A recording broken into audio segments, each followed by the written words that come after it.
What? What? What? What? What? What? What? What? What? Why can't you? Why can't you? Why can't you? Fettuccine, linguine, martini, bikini.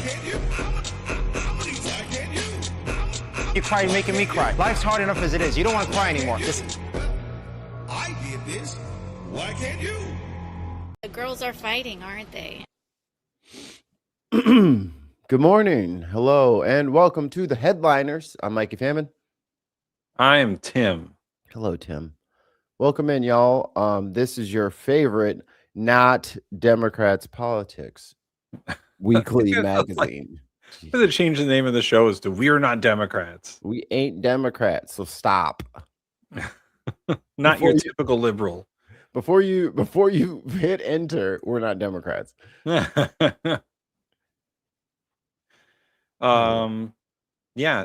Just before we get started, the Supreme Court is hearing oral arguments about that today. Oh, about trans athletes in sports? Yeah, right now, actually. I'm just gonna keep it a buck.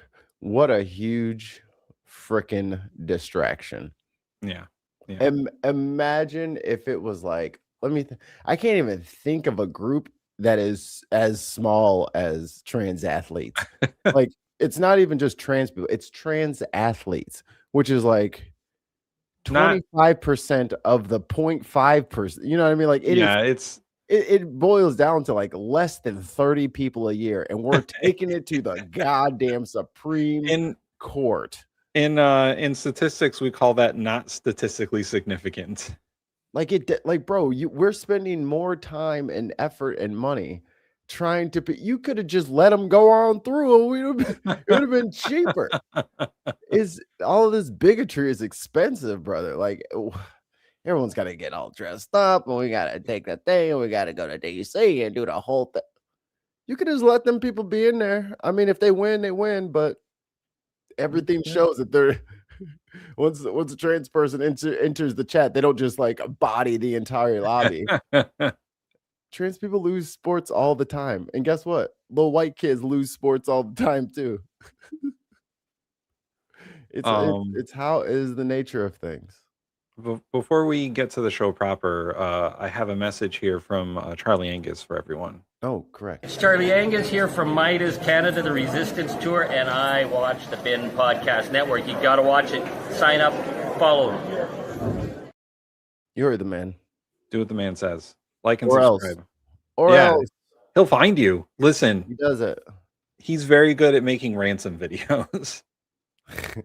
Yeah, man. Every single time he's like, well, Pete Ostra. Pete Ostra. I'm like, oh shit, Pete is in here. He can see you. He's doing It's coming for you, Pete. He's actually walking out the exact layout of your house. He knows. I know things. Gina. Hey girl. Billy in the building. Chris C. Yo, Scott. Lost Missionary. Oh, Mikey, we got a new one for you that we did on Unbox. Read history. You learn from history. Some Jesse Ventura.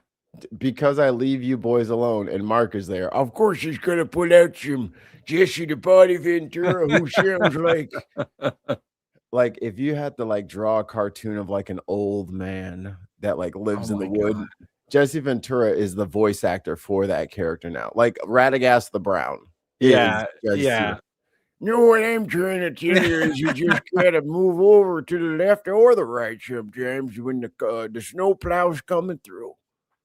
Yeah, no. First reactions to that Jesse Ventura video was he looks like a homeless man who they stopped and started talking to.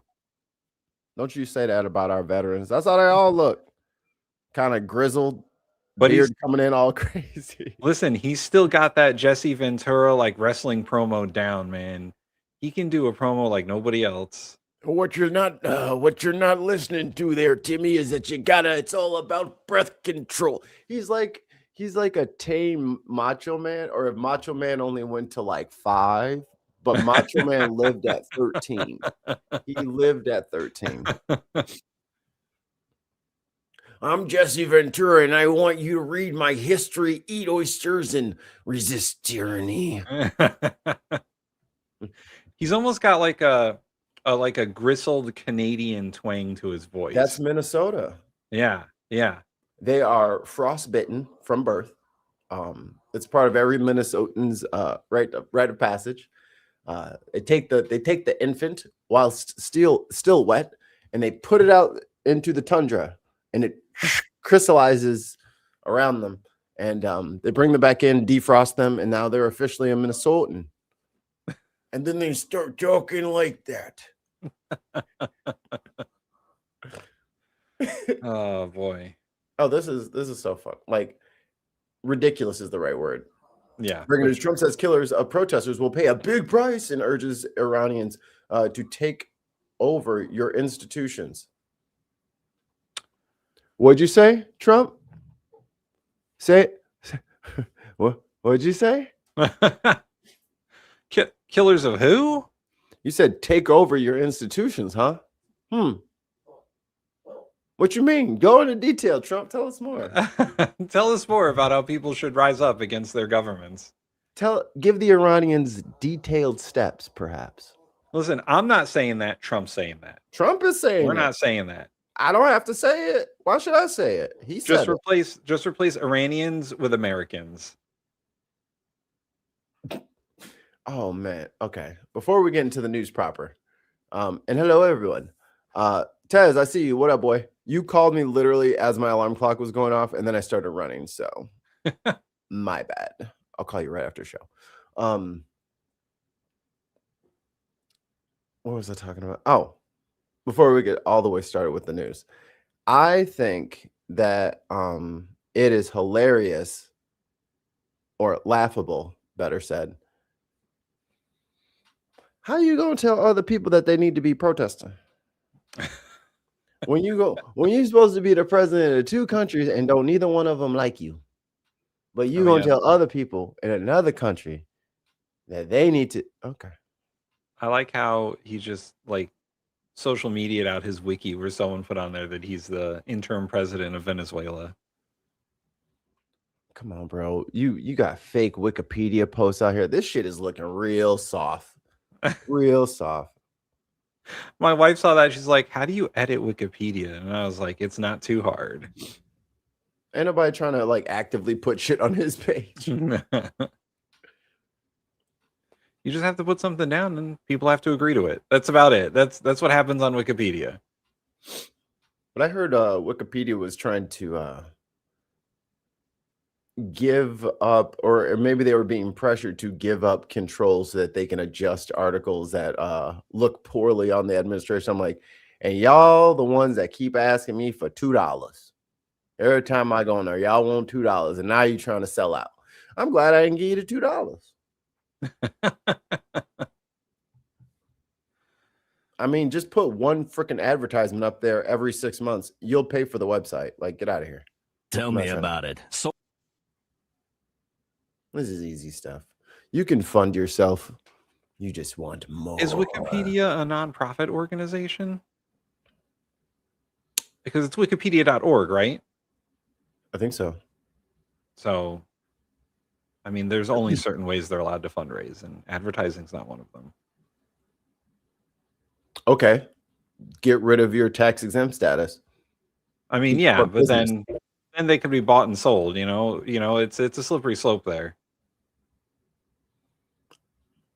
Yeah, you're right. Same thing with Harvard. They could just, start teaching bullshit like tomorrow. So, like, the people have a way of letting you know that your negative behavior have negative consequences. If you get rid of their nonprofit status, they could be bought. They're literally taking orders or taking meetings with Peter Thiel and the like to like grab all that data and put it into the database. So it's like, you don't plan on staying independent, it looks like. You got to give them the $2. Somebody else give them $2. Everyone first give us $2. And then, yeah, when we get our $2, then they can get theirs. Exactly. In that, you know what? Give us $2, give them $1. Right. we're if better. only, how much money are they trying to get? I don't know. They only got, Hold on. it's only like 10 people that run Wikipedia, right? Yeah. They're like a very small team, so it's like, Let's see what their budget was. somebody rich take care of that. I hate whenever the funding comes up, it turns into a group project. No, it's rich people. I mean, it's all because they're a nonprofit, everything's public. So let's see. Their budget for fiscal year 2025 is $188 million. And it looks like 25% of that goes to staff.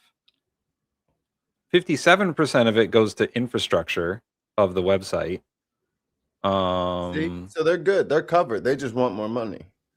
Yeah, and it looks like 10% of it goes towards internet security, and then 17% goes towards equity. Well, it would almost seem like, and you said 25% went to payroll Staff, yeah. Staff out of how much? $188 million. Oh, so Yeah, 94 divided by 2. So y'all y'all need in excess of $45 million for staff. 700 people work there.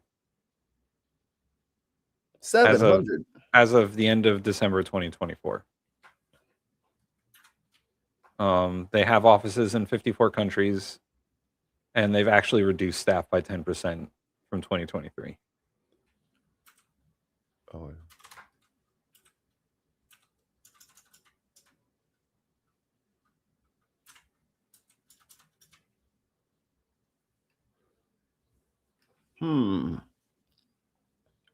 So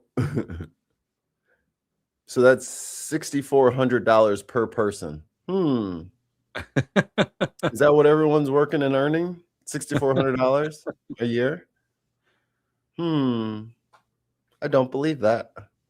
Half their workforce is not American. Like they have 49% of our workers are located outside the U.S. And the average tenure for a staff member for Wikipedia is 4.2 years.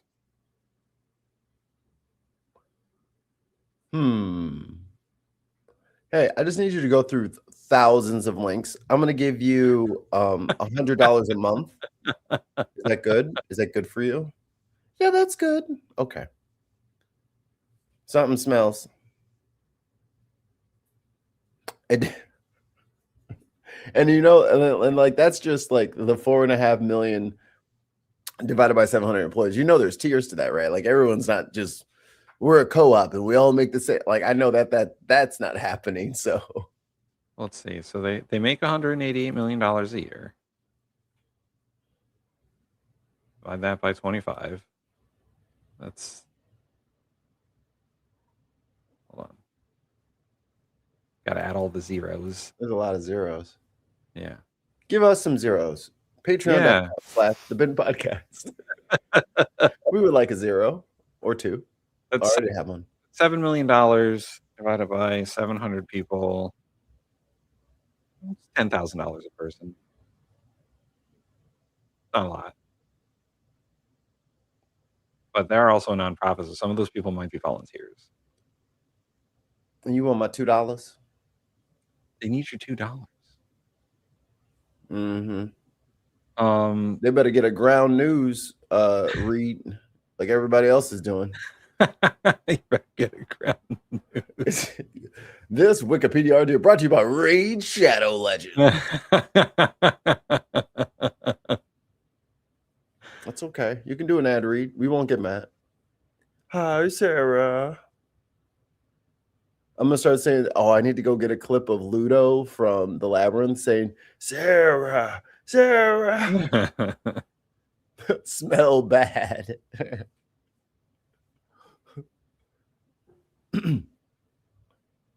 Greg says, "Need more zeros to bark during our show." He around here, so he mad.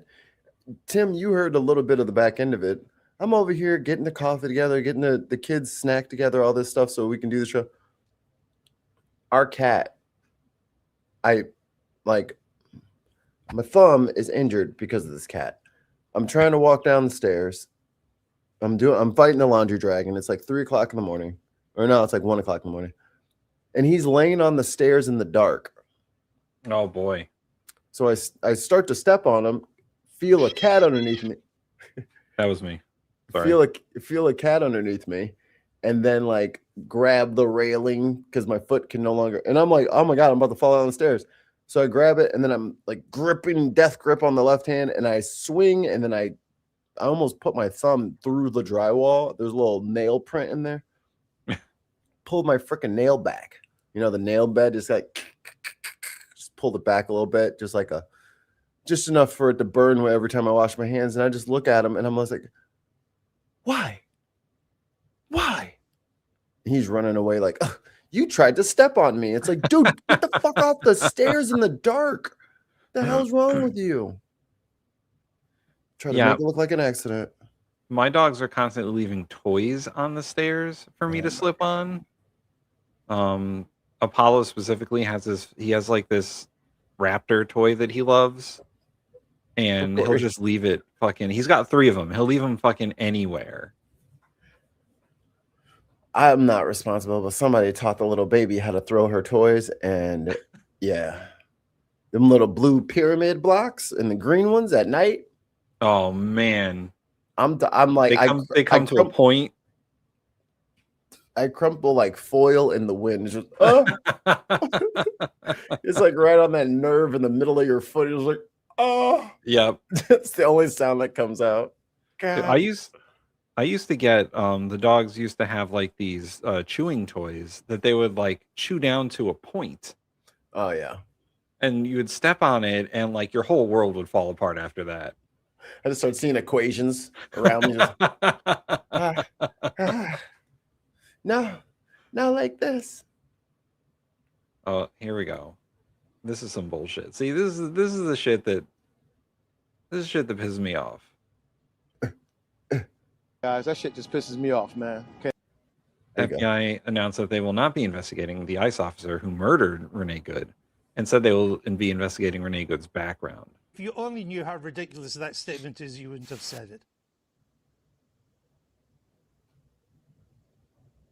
Hey, when I said y'all black people now, that's what I meant. Yeah. Y'all about to start feeling the black end of the criminal justice system and the federal government. Yeah. So it won't be Dan Bongino though, because he quit. But you had to get back to podcasting. You know, they replaced them with someone who actually like knows what they're doing. They decided that was a mistake. The deputy director should be a seasoned veteran of the FBI. You mean Kash Patel has never been an agent? No, of any law enforcement. Yeah, Kash at all. No, it hasn't happened yet. I'm surprised he's lasted this long. If I'm being honest, I think I predicted that him and Bongino wouldn't last the year, and I was correct about Bongino, but not Cash Pineapple. I thought those two would go as a team, but I think they like got in a fight or something. Well, you know, I told you, man, Cash is just warming up food in the microwave, and it's like, what the fuck? He keeps using the sink. Keeps warming up tilapia in the microwave. That monster. Fucking say, oh, I got catfish nuggets. It's like, fucking, you better not warm up fish in that fucking thing again. He's in there all hours of the night with not wearing deodorant. Or socks. Oh my God. Can you imagine? I like to just, you know, like get into the zone. So like, you know, I got to like ground myself, you know. Imagine going into his office. He's sitting there on one of his couches or whatever. Feet up, no shoes, no socks. Hey, what's going on? Upside down. Sitting upside on the couch, down. And you're like, with his feet dangling off the back, and he's just got like a Game Boy Advanced. You're like, Director Patel, I have a file for you. Yeah, I'll just put it over there. Start coming into his office, spraying Lysol as you walk in. I mean, the new deputy walks in, opens the window. What the fuck is going on in here? Smells like 18 teenage boys exploded. Smells like fucking Old Spice. What is going on? Oh. Old Spice and Monster Energy drink. Thank you for sponsoring today. And fish. Don't forget the fish. Microwave fish. No, this fish soup is like a power breakfast. Oh my God. Fish chowder. So it's fish and milk that he's microwaving. This is my power breakfast. It's all protein. Oh, it's all protein.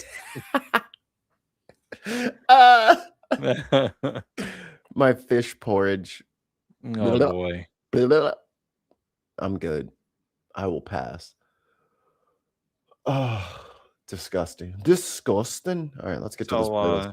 Yeah, nothing happened over the weekend, right, Mikey? Nothing ever happens on any weekend. It was pretty quiet all weekend throughout the country and the world.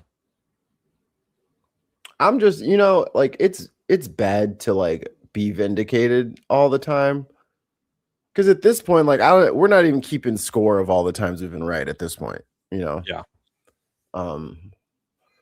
One thing I will say is I hope that this moment in time and this moment in history encourages people to go back and learn about the civil rights movement in this country. Learn about the Bloods and the Crips, the street gangs. Learn about the Black Panthers. Just see what they were talking about. And you're like, oh, maybe I should not have painted them as evil, terrible people. It's almost like the government can turn on the citizens in a heartbeat, and the citizens should be ready. It's almost like a bunch of assholes from Europe kept telling me that, oh, you better disarm. You better disarm. Your wife's going to shoot you. As a great governor of Minnesota once said, Read history. You learn from history. That's what I'm saying. Thank you for your question, Senator. That'll never not be funny. I don't know why. It's so good. It's so good. But like, yeah, just because you're white doesn't mean it can't happen to you. There's no way. There's no way they would just start treating it. Minnesota is pretty fucking white. I mean, oh yeah, we should bring up that press conference because Minnesota is suing the federal government over this. So is Chicago. Yeah, Minnesota and Illinois are suing the federal government over this. I'm sorry, I said Illinois. All right, guys, that shit just pisses me off, man. Chicago. You know what? You can't watch The Bear anymore. No. You're permanently punished. No. I'm calling the state attorney, and I'm like, hey, I have someone to ban. And they're like, what did they do? Illinois times one of the best pilot episodes of a TV series ever. What? The first episode of The Bear. Oh. I haven't watched it yet. I will say I'm going to. I will say mileage may vary, but the first episode is the best. I'm ready. Well, we've been looking for a new show to watch. It really depends. You know what? I really enjoyed it because I have a lot of experience in the restaurant industry. So like it triggered me, but not in the wrong way, like in the right way. Like I understand the feelings these people are going through because I've been there. I know. So if you ever worked in a shitty restaurant, you'll get it.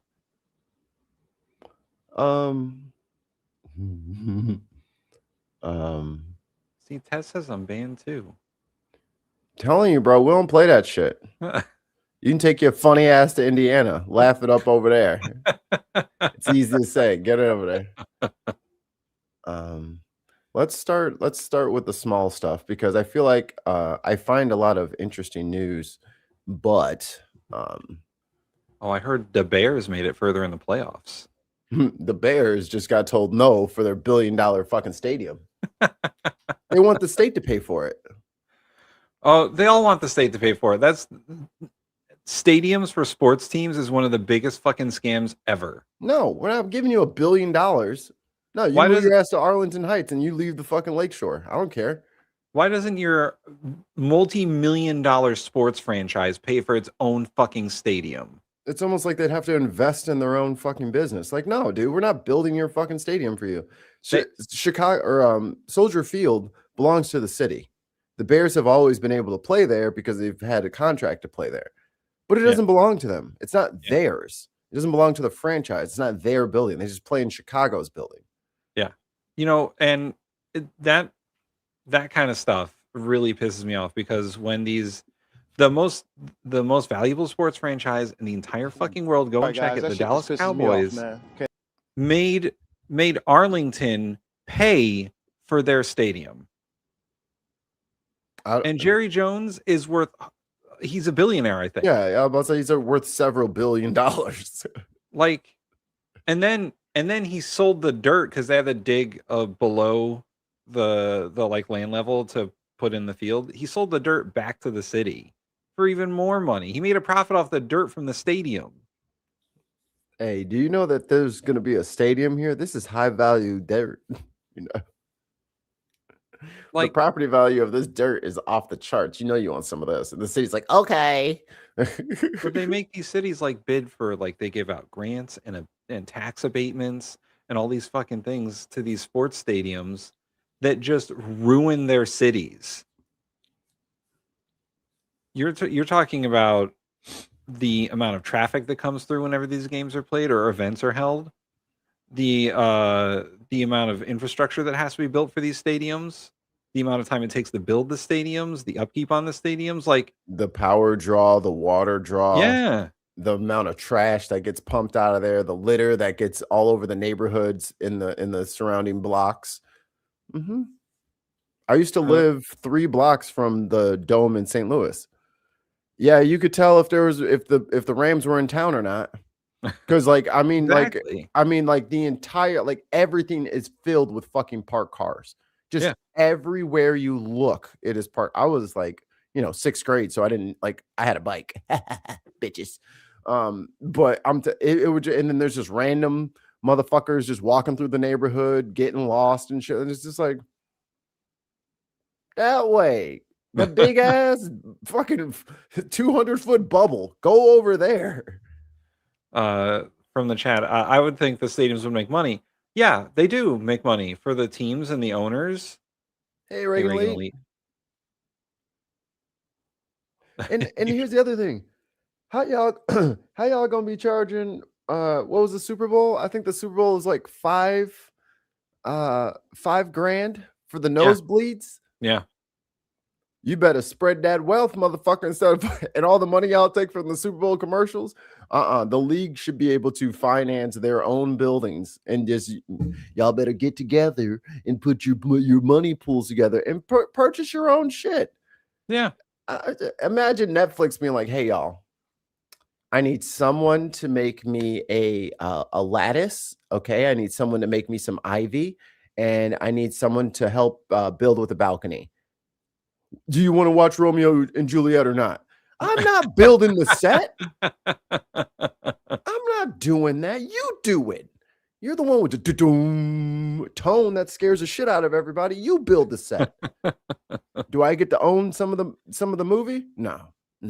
But we will take your efforts and your money. No, you won't. Bye, Bears. Bears. Give us the Rams. Maybe we'll get to the Super Bowl. You don't know. That's when I stopped watching football. That was the last time I actually gave a shit about football, was the Super Bears. The Super Bears? We almost had it. Yeah, I haven't really watched too much football in the last couple of years because the Cowboys continue to fucking suck. The Bears just beat somebody. I don't know who. The Packers. They beat the Packers. Oh, they marched down and Yeah. But and then it was funny because as I was watching it, I was just like, and this wasn't just like the normal game, like on a normal broadcast. This was like from NFL on YouTube, like the highlights cut up and all that stuff. And I was just like, fucking hike the ball. I'm like, oh my God, I see why women get pissed now. Like, now that I'm not in the bubble anymore and I'm like watching football like recreationally, I'm like, this shit takes forever, bro. Yeah. Oh my God. And they're always changing rules and whatnot. Everything gets challenged, everything gets pulled back. I'm like, brother, this has been the longest this is why I like basketball. even 5 minutes can take 10 minutes, but 5 minutes doesn't take 6 hours. Yeah. You can watch the end of the game for 45 minutes. You know, the crazy thing is every time they try to introduce a version of football that's more streamlined, it gets squashed by the NFL. Right. Because they don't like the competition. Like they had that USFL for a while, and then like that was a quicker game. It moved at a better pace. But or even arena. Yeah. But every time NFL just comes, or XFL, like the NFL just comes in and is like, well, that's not happening. Goodbye. Ted says the Arizona Cardinals used to be in Chicago, then St. Louis Cardinals. You know, the Jazz used to be in St. Louis.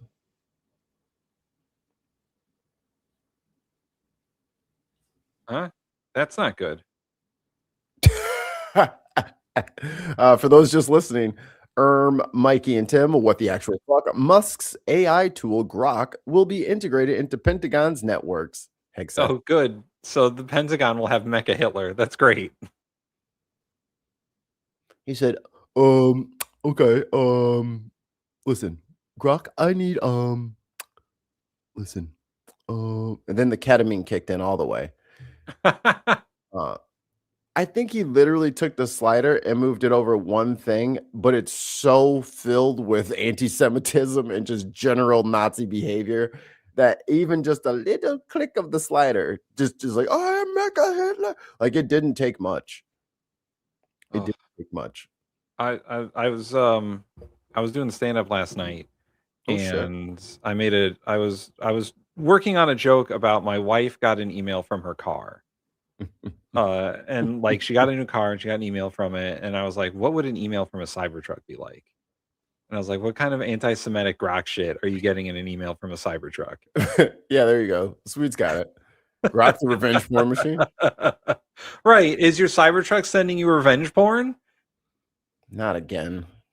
All them times that you were at the light and you were by yourself and you were just like pulled that mirror down and picked your nose a little bit. Grok was snapping all the photos. Oh, you farted in traffic? Recorded. Out to all your followers. Your Cybertruck's reporting you for being a lib. Yeah, this one's over here getting pup cups. But I honestly, one of the worst things in this country is the like demonization of empathy.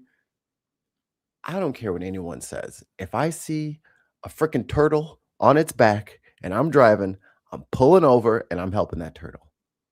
Yeah. That's just what's going to happen. Okay. So if you want to smash up at the back of my car, fine. Or if there's a ducks that need help on the curb, you just do it. Okay. You let them cross. Man. I stop for ducks. Hell yeah. And squirrels. I try to stop for squirrels, but they play that fucking game, man. They play that. They're like, I'm gonna go. How good are your brakes? How good are your brakes? I don't know, man. Not good enough. You better stop that. This car is like 4,000 pounds. It's demonization of empathy for non-whites and animals that disgust them. Yeah. Yes. Well, have to Mikey and I are researching a book on that. So racism. It's more racism is expensive and you can't afford it. Racism is expensive and you can't afford it. I mean, some places can afford to be racist. That's true. UAE, Israel, Qatar. Well, Qatar doesn't really have to, like, they're just so flush Saudi with Arabia. it. Yeah, like the Saudis, like, yeah, they're racist, but they got their own money, so they don't need shit from anybody. You motherfuckers in America are down here in the bottom of the barrel with everybody else. Y'all are something else, boy. I'm better than you. I'm sorry. Sphincter says what? You're talking to me. That means you're in the same economic class as me. You ain't getting shit, partner. Saudi Arabia is so rich that they have embarked on a 10-year PR campaign to fix their reputation. Right. Meanwhile, President Trump says we're coming for Greenland. We don't care what y'all say.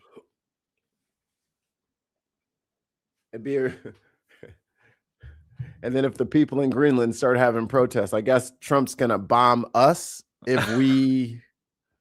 He doesn't really make a whole lot of sense. He about to bomb ICE in a second. The dude's frontal lobe is just melting in front of us. Like the fact that there's protests in America and he wants to kill those people, but then he wants to kill the people stopping protesters in a country he hates, in a country where he will not receive refugees. Right? Like those people cannot come here according to him, but also do fight them. Dude, not here, over there. No, don't come here because they're oppressing you.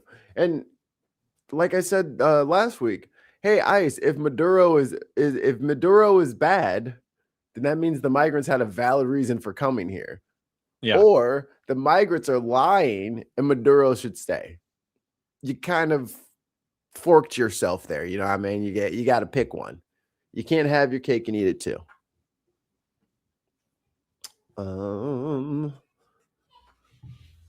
I haven't seen any evidence yet from any of these little asshole trolls that live on the internet about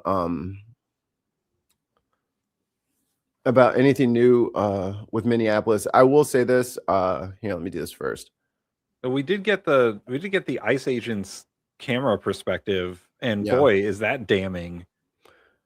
And the worst part, I think, we have long weekends, so it's hard to remember exactly what I've talked about on the show or what I've made my wife listen to me complaining about for several hours. She's very grateful for the show. Like they literally watched the footage of him walking around this vehicle and then never thought for a second, hey, why is he standing in front of a car in gear? Yeah. He's so afraid of the car in gear that he walks all the way behind it where he could have got smashed. He walks around the front of it where he could have got smashed. I mean, if I was terrified of somebody's car, I probably wouldn't get between the bumper and like something hard. You know, I wouldn't do that. But he had no fear of walking around. I still hold the individual opinion, and no one else has to believe me. He turned his phone on and he shared that video because he had every intention on shooting that. He had every intention on shooting her. Mikey, I can help you confirm this opinion. If you go back and watch his side of the video, you will see that he's holding the camera in his right hand until a certain point, and then he switches it to his other hand while what's her name's wife is talking to him, and he puts his right hand on the holster of his gun. He has his gun out before the car moves forward. Right. While it's still in reverse, he draws his weapon. That dude he recorded it on purpose. Yeah. That dude was 100% intent on shooting her. Yep. From the moment he switched hands with his camera. And even if like we want to look at it through like the ICE process and what the rules of engagement are, let's take a step back, zoom out. Little bitch boy had his feelings hurt. That's what it was. He got his little fifis hurt. And that's why he's fuming. That's why he drew his weapon. If you're just trying to get the lady's license plate so you can get her, just get the back of the car. And also everybody forgets she's waving cars ahead of her. He's one of the cars. Yeah. So how is she chasing you down, attacking you, harassing you? If she's waving you forward, you drive around her car, stop your car, get out, and then you shoot the person. So you shot the person that was in front of you, right? And I think one of the last things she said, or the last thing she said was, "It's okay, I'm not mad at you." Right. Not mad at you, dude. Like, she's like, "It's okay, I'm not mad at you. Go for or whatever you're going to do." Like, yeah. I think we have intent right there, guys. I think we know enough that she wasn't trying to ram him with her car. She was trying to leave. And they're going to try to whisk him away as predicted and try to act like all this is fine and everything's cool. Thank you, Thirsty Gnome, with your incompetent ass for letting us know exactly who he is. Yeah. Oh, boy, that was dumb. Thanks for letting us know exactly who he is. Because then everybody's able to, do their due diligence and find out what they can find out about this guy on the internet. Shocker. 10-year veteran of ICE, super MAGA chud. Shocker. Defends the Proud Boys on the internet against his own family. Shocker. Yeah. Oh man, speaking of the Proud Boys, I saw this thing. Formerly Proud Boys. This video was like, hey, has anyone heard from the Proud Boys or like the 3%ers lately or the Oath Keepers? Did they all just join ICE? Yes. Yeah. That was Stand Back and Stand By. Right. And now they have, I think they said something about them getting $42,000 bonuses. Oh, yes. And who was it? Jamie Raskin. They were doing an oversight hearing, and he was like, and you guys want to give these guys more money? They're just wasting it. I think I have a pretty clear picture about what the Trump administration wants to do. Break everything. Oh yeah. They're trying to spend all of the money we have so that the country fails. That is the point. The country is supposed to collapse into anarchy and all this chaos and all this. That's the plan. That's why they're firing all of these very important people. They're getting rid of all these corporations, like the Corporation for Public Broadcasting. Like they're getting rid of all these things that inform people, let them be smart, let them be healthy. They don't want any of that because they want a feudal state. But the only problem with that is you don't know what you're doing. They're doing it very badly. Like it's fine if the class clown wants to, I'll play with the chalk. I'm the teacher now. Yeah, until finals come around, it's like, yo, dude, how do we do this? It was funny at first, but guess what? Whether you like how the liberals did things or not, that was the best way to do it. So when you get done being an asshole and fucking up everybody's rights, you're still going to have to go back and do things the way that the evil Democrats were doing it, because that's the only way it works. Yeah. And it was a right-wing way that things were working anyway. It was barely a leftist way of doing things. It was a democratic way of doing things. A corporate SG. A corporate kind of welfare state. LE. Okay. But we got let's get through these clips. Francesca Taylor lives on the block where 37-year-old Renee Nicole Good was killed by a U.S. Immigration and Customs Enforcement officer. On Wednesday, she stepped out of her Minneapolis home and saw the scene left behind. It was really kind of soul-crushing to see her blood all over the street in front of my front yard. I think that's kind of what hit me the hardest. And I had this. I'm from Indiana. I have all these peers there in Chicago and New York and LA who are posting about the situation, and it gives me a weird feeling in my stomach to see my house in the background of all of these videos that these people I know from completely different parts of the country are reposting on Instagram. It's just I don't know how to kind of describe it. It's just a really strange feeling that I've been. That's called reality. Yeah.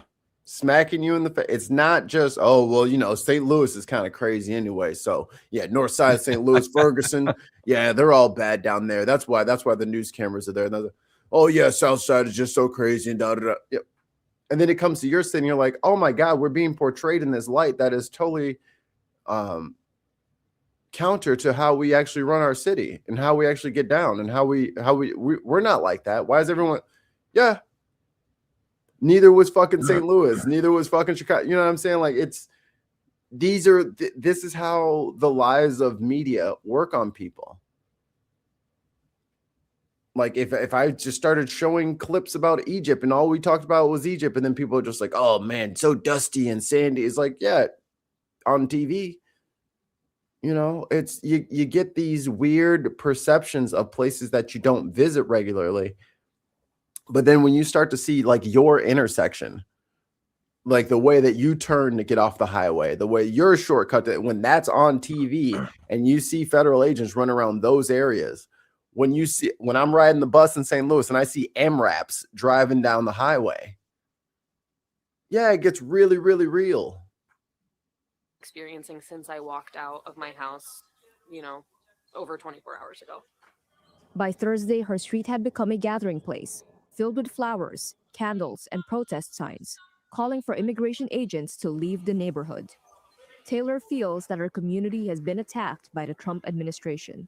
And I do think Minneapolis has been kind of a safe haven in the past for immigrants and queer people and women. And so I think it's probably... I just want to shout out her amazing jacket. That is a cool jacket. Women. Chucky Finster on the front. And so I think it's probably easy for the Trump administration to want to target, a state that is politically on a different. So I will do this today, and I'm not just saying this, and my ADHD will make me forget later. I'm going to start a little playlist, okay? And I'll make a community note, and I want you guys to subscribe to the playlist. I'm just going to be just dropping some info bombs, because if you guys don't know about the Tulsa Race Massacre, this is the same story, y'all. It's the same. Oh, we have a little beacon of justice and freedom, and everybody's nice to each other, and people are from all the... Yeah. And then what do you know? Right-wing assholes come in and fucking firebomb the place. Oh, everybody's minding their own business and making money and everything's going great. Let's destroy that. Let's just break that shit up right now. Different side than they are. I think that it feels... Trump fucking hates Minnesota. Trump hates Tim Walz. Trump saying shit about, the Somali population. I think he wants to target us specifically because of Minnesota's beliefs and the community in Minneapolis. Renee Good was shot by a U.S. immigration agent on Wednesday afternoon. Michelle Gross. Oh, and to make their case even worse, then the lack of rendering aid. Oh, the refusal to let someone render aid. They're supposed to do it. Yeah. And then the other problem is, I know Trump wants to pardon all these guys, and J.D. Vance and Thirsty Gnome and all of them have kind of like given them a blanket pardon already. Yeah, that's not how that works. Minnesota has a law saying if you shoot somebody, you have to render aid. So him driving away was illegal. AG's looking for you, Mr. Ross. Be expecting that to come through the post there, sir. Prepare to get extradited, sir. Like and I get it. Everyone thinks that, hey, the Gestapo's just following orders. Yeah, that's fine. And you can follow the line of other Gestapo right into The Hague. You can't. Illinois and Minnesota are ready for you to come in. Philly, I think I put it in the playlist. We gotta talk to grab that clip from the Philly mayor or Philly chief of police.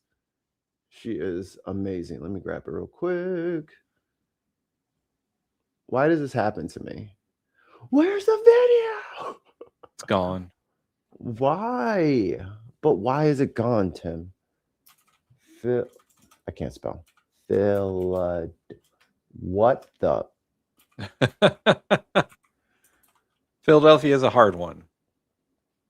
Well, I don't think it starts with a bracket. Okay. Good afternoon. I'm Rochelle Bilal, the sheriff for the city and county of Philadelphia. And I say her name, Renee Good. Renee Good. Renee Good. Thank you, Diz.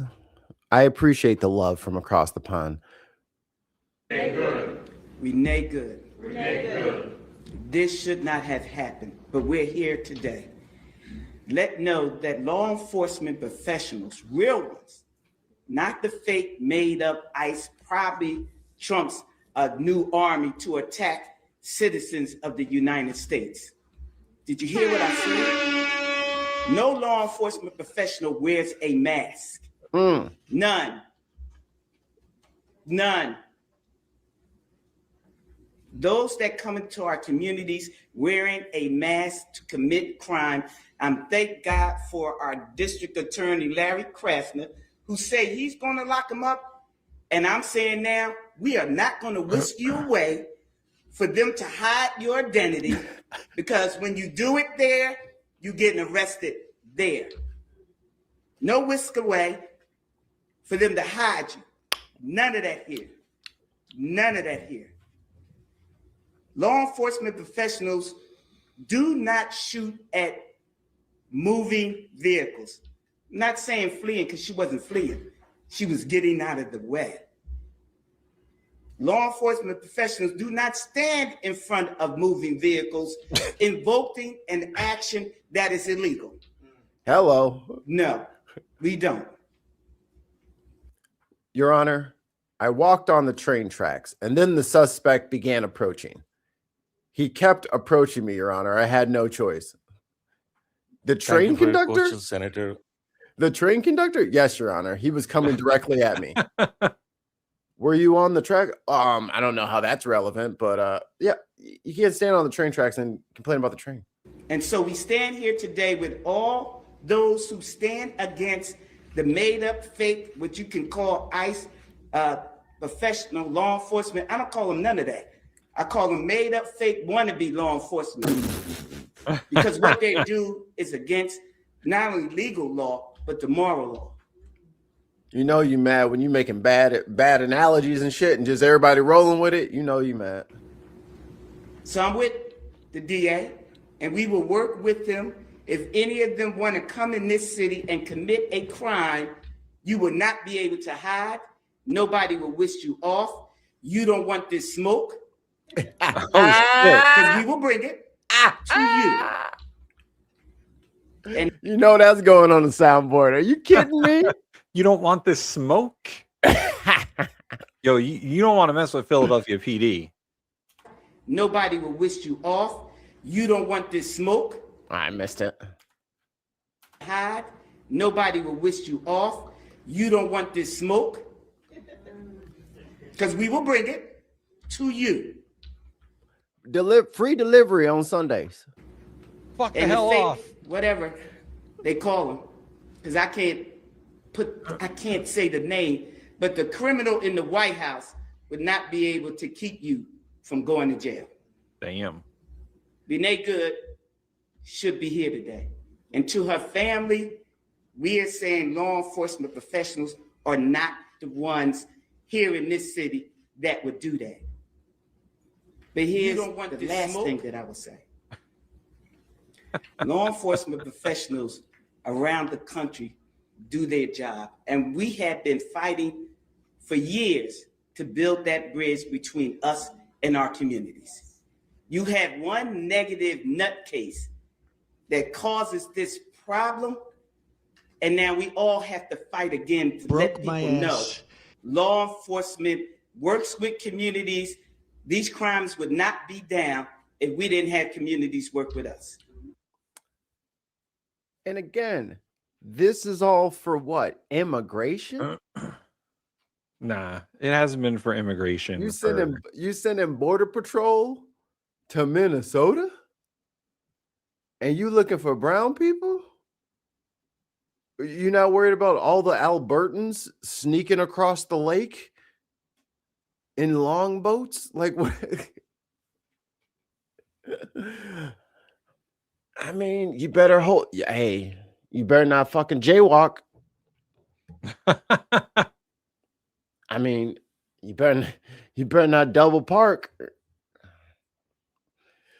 You know, it'd be a real shame if you because y'all already done pissed off the CPD.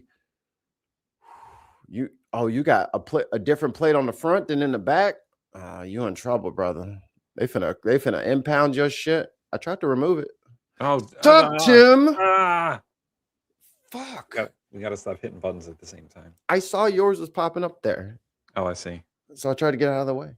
Well, this is Minnesota's response. Officials in Minnesota are announcing they are suing to halt the ICE surge. Now, this comes after the deadly shooting of an American citizen by an ICE agent sparked protests around the country. Let's listen in to the Minnesota Attorney General, Keith Ellison. They have detained law-abiding citizens. Jesus. Leaving them handcuffed for hours. I was like, man, the audio sounds a little bit. Or what they're wearing. Or they speak English with an accent. Okay. And on January 7th, 2026, I got like 9 the accents. DHS agent shot and killed Renee Nicole Good, leaving her children without a mother and her 6-year-old son without either parent. This has to stop. So let's be clear. It never should have started. These agents have no good reason to be here. Minnesota's non-citizen immigrant population is just 1.5%, which is a half. 1.5%. And they got 2,000 ICE agents in there fucking doing whatever they want. And then the white people are like, yeah, get them. Hey, dumbass. Maybe that was a lie so they could just, get your dumbass. Like, you are so stupid. It's not happening to me. Then why are they in your neighborhood all of a sudden? No, they're here to get other people. Yeah. It's almost like they could, like, did you not watch episode 3? You're just gonna let the clone troopers infiltrate your fucking city? Are you stupid or dumb? Make put in your votes now. I don't know. Half the Which one is that? What is it? What was that one called? Lying or stupid. Ah, there you go. Is he lying or is he stupid? Put in your votes now. National average. Our state's percentage is lower than Utah, Texas, and Florida's, but none of those states have thousands of federal agents swarming their streets or harming their people. The administration says that they're focused on finding criminals. Worst of the worst, they say. But many of the people the DHS is arresting in Minnesota have no criminal history. That fits a pattern. In 2025, 93% of the people arrested by ICE had no violent criminal history. 93% of the people arrested by ICE have no violent criminal history.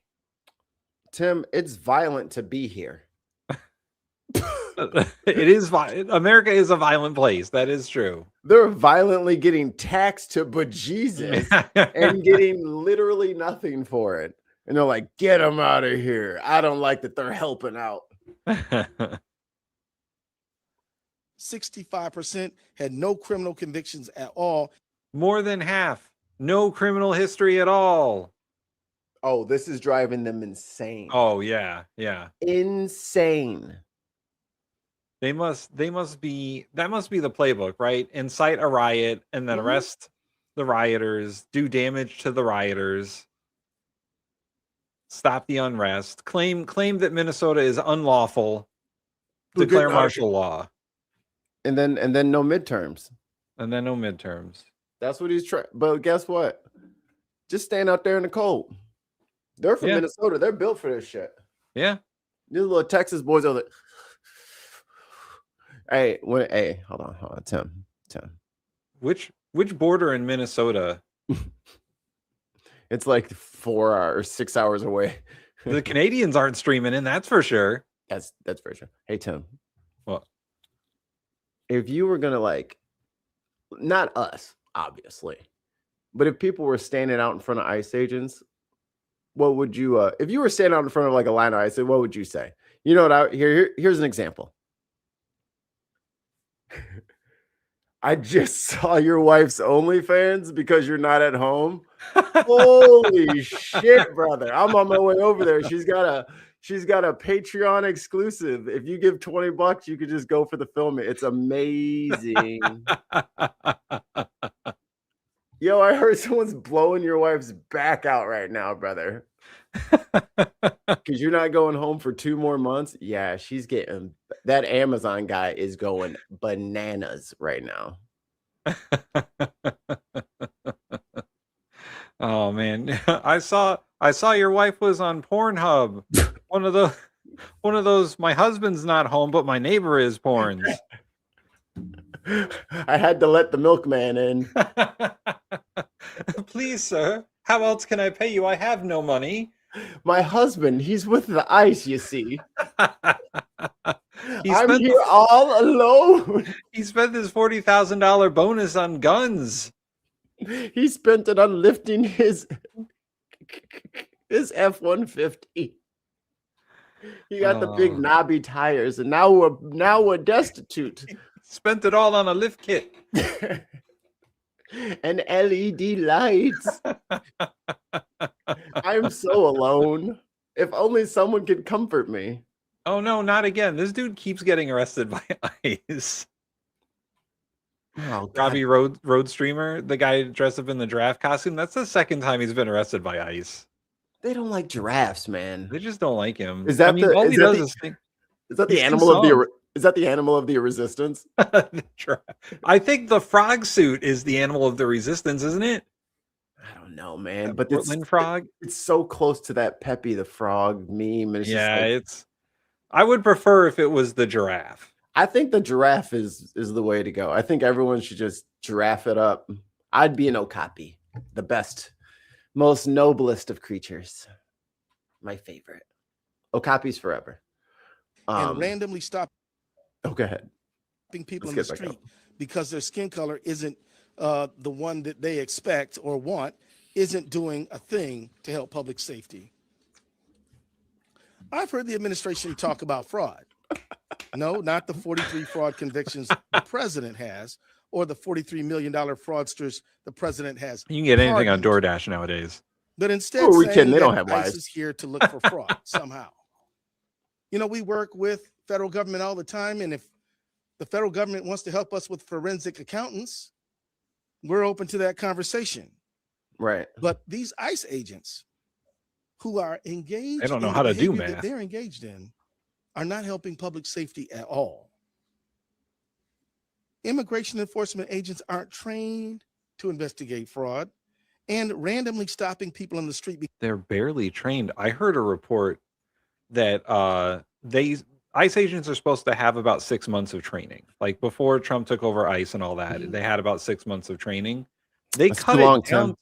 Huh? That's too long, Tim. They cut it down to 4 weeks. Tim, it's 47 days in honor of this 47th president of these United States. You get more training working at fucking McDonald's. I'm just gonna let me do this. You couldn't be a producer on the Bin Podcast Network in 47 days. I wouldn't give you I wouldn't give you the helm. You know what I mean? After a month and some change, no, you're not getting a fucking stream key with that kind of fucking credentials. I wouldn't even trust you with the fucking StreamYard stream key at this point. Here are some of the things they cut out of the ICE training program. De-escalation. Oh, but it says on the ICE website they're trained in that.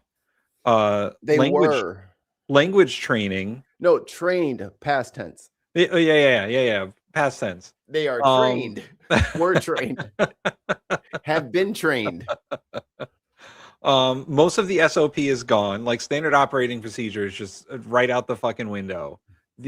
I don't know what are you trained in 47 days? They just watched Cops from the 90s. Right. Or they what? Fucking Reno 911. Real quick, $2 doll hairs from the Dark Lord grad. Trump won't go to protest giraffe dodger.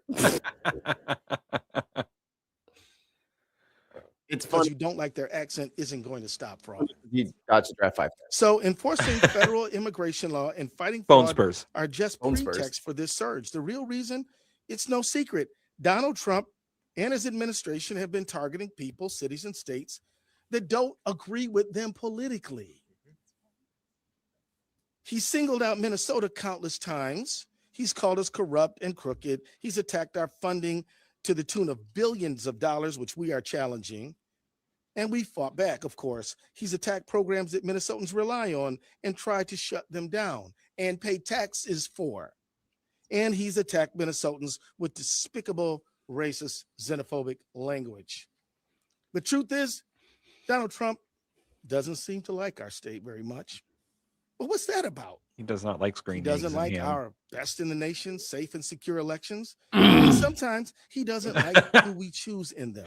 Elections. Last week, Trump claimed that he won Minnesota 3 times. When in fact, He just made us look. God damn it.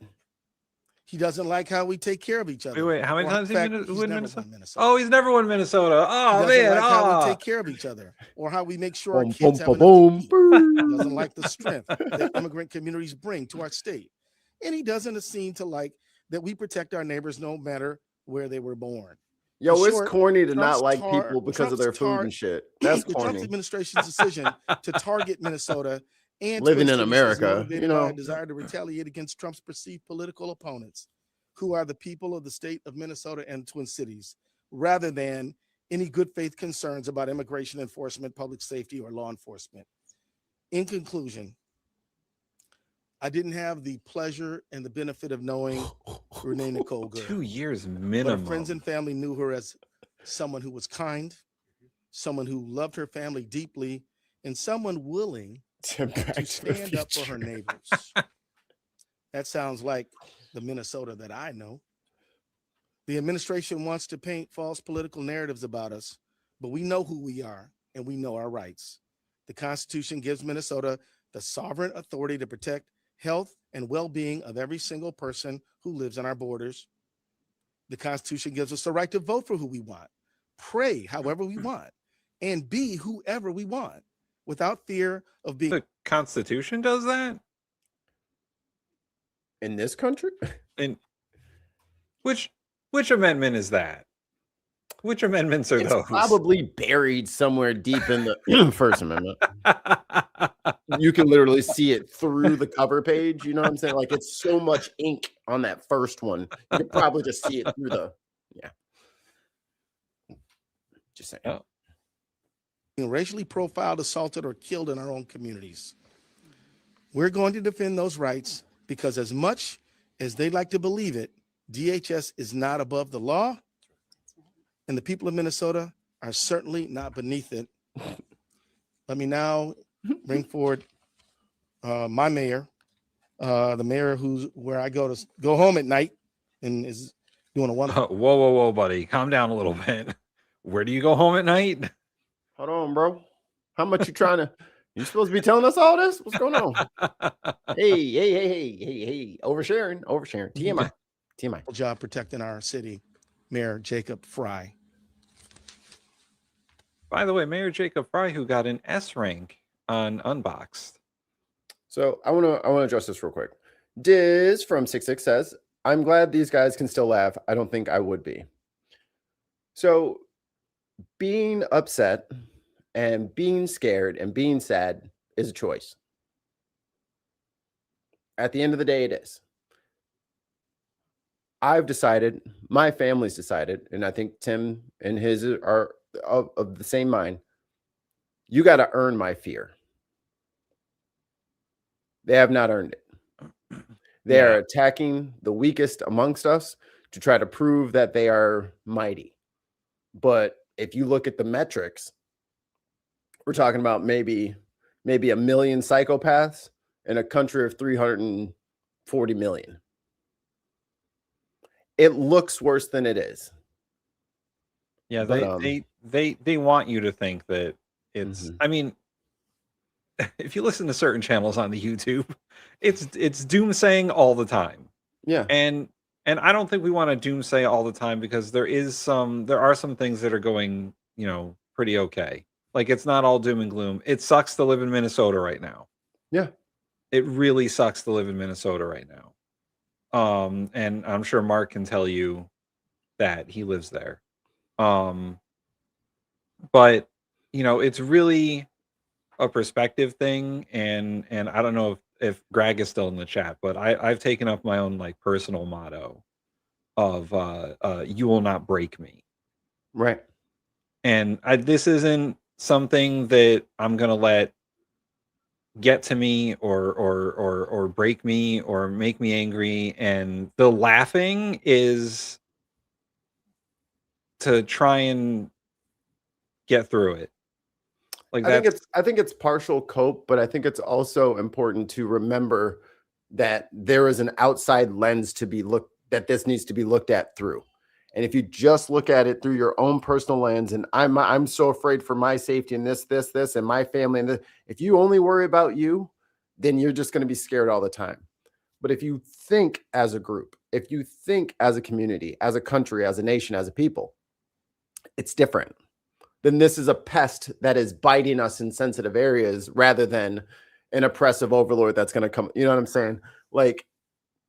Y'all are no one's talking about how the Marines are supposed to be running around Chicago, right? Where are they at? Yeah.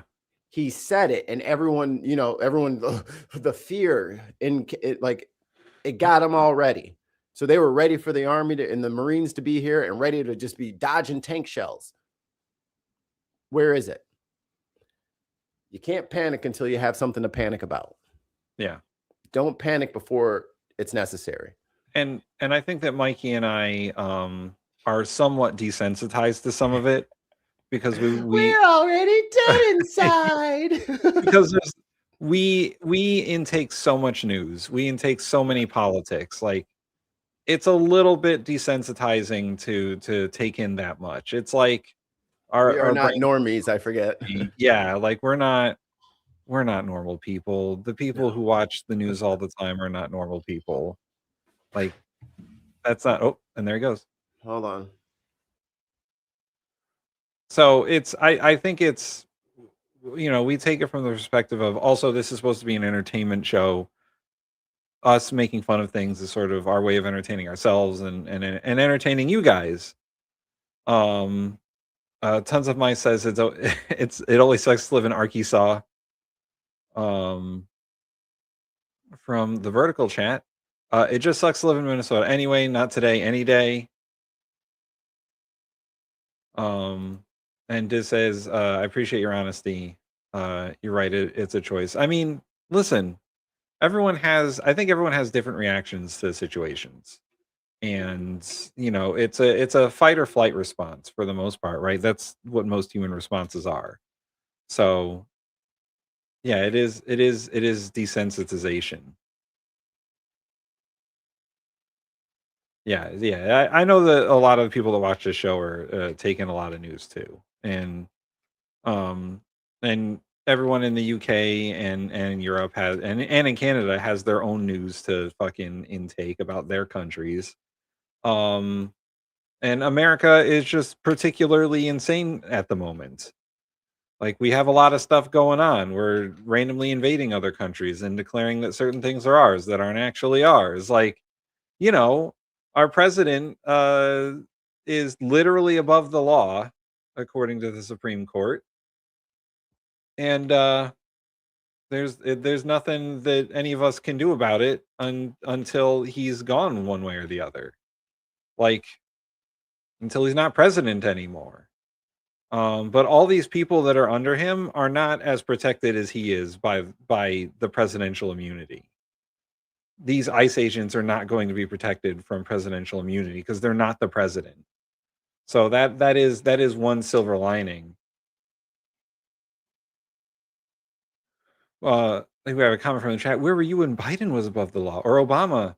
Oh man, I wish Biden took the initiative when the Supreme Court said that the president was above the law and actually did some fucking things. We maybe wouldn't be in this situation. And Obama was never above the law. What did he do? By the way, once again, I'm not a fan of Biden or Obama. Fuck Joe Biden. All of our presidents are war criminals. They've all committed war crimes. None of them have ever done that well, right? So this isn't like a party line fucking thing. Yeah, we make fun of Fast and Furious all the time. That was dumb shit.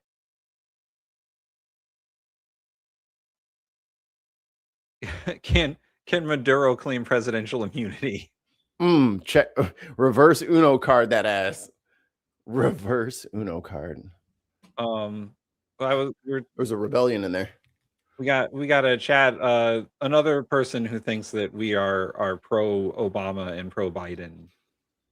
This is so. Do we need a sign? I think we need a sign. Just.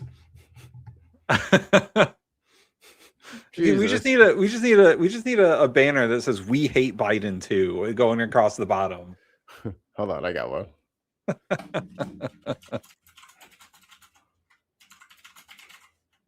Oh.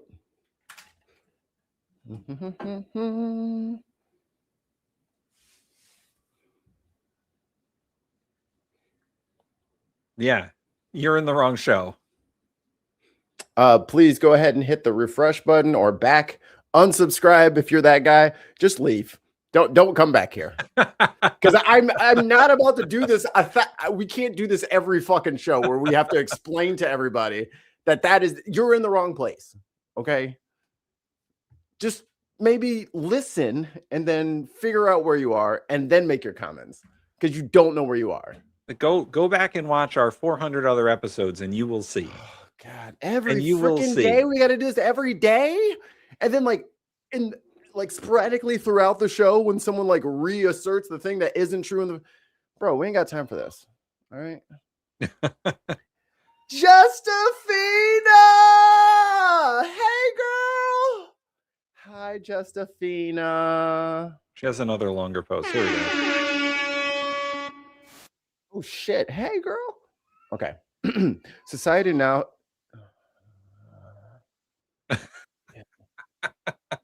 I'm so desensitized. How news talks about human lives now is sickening.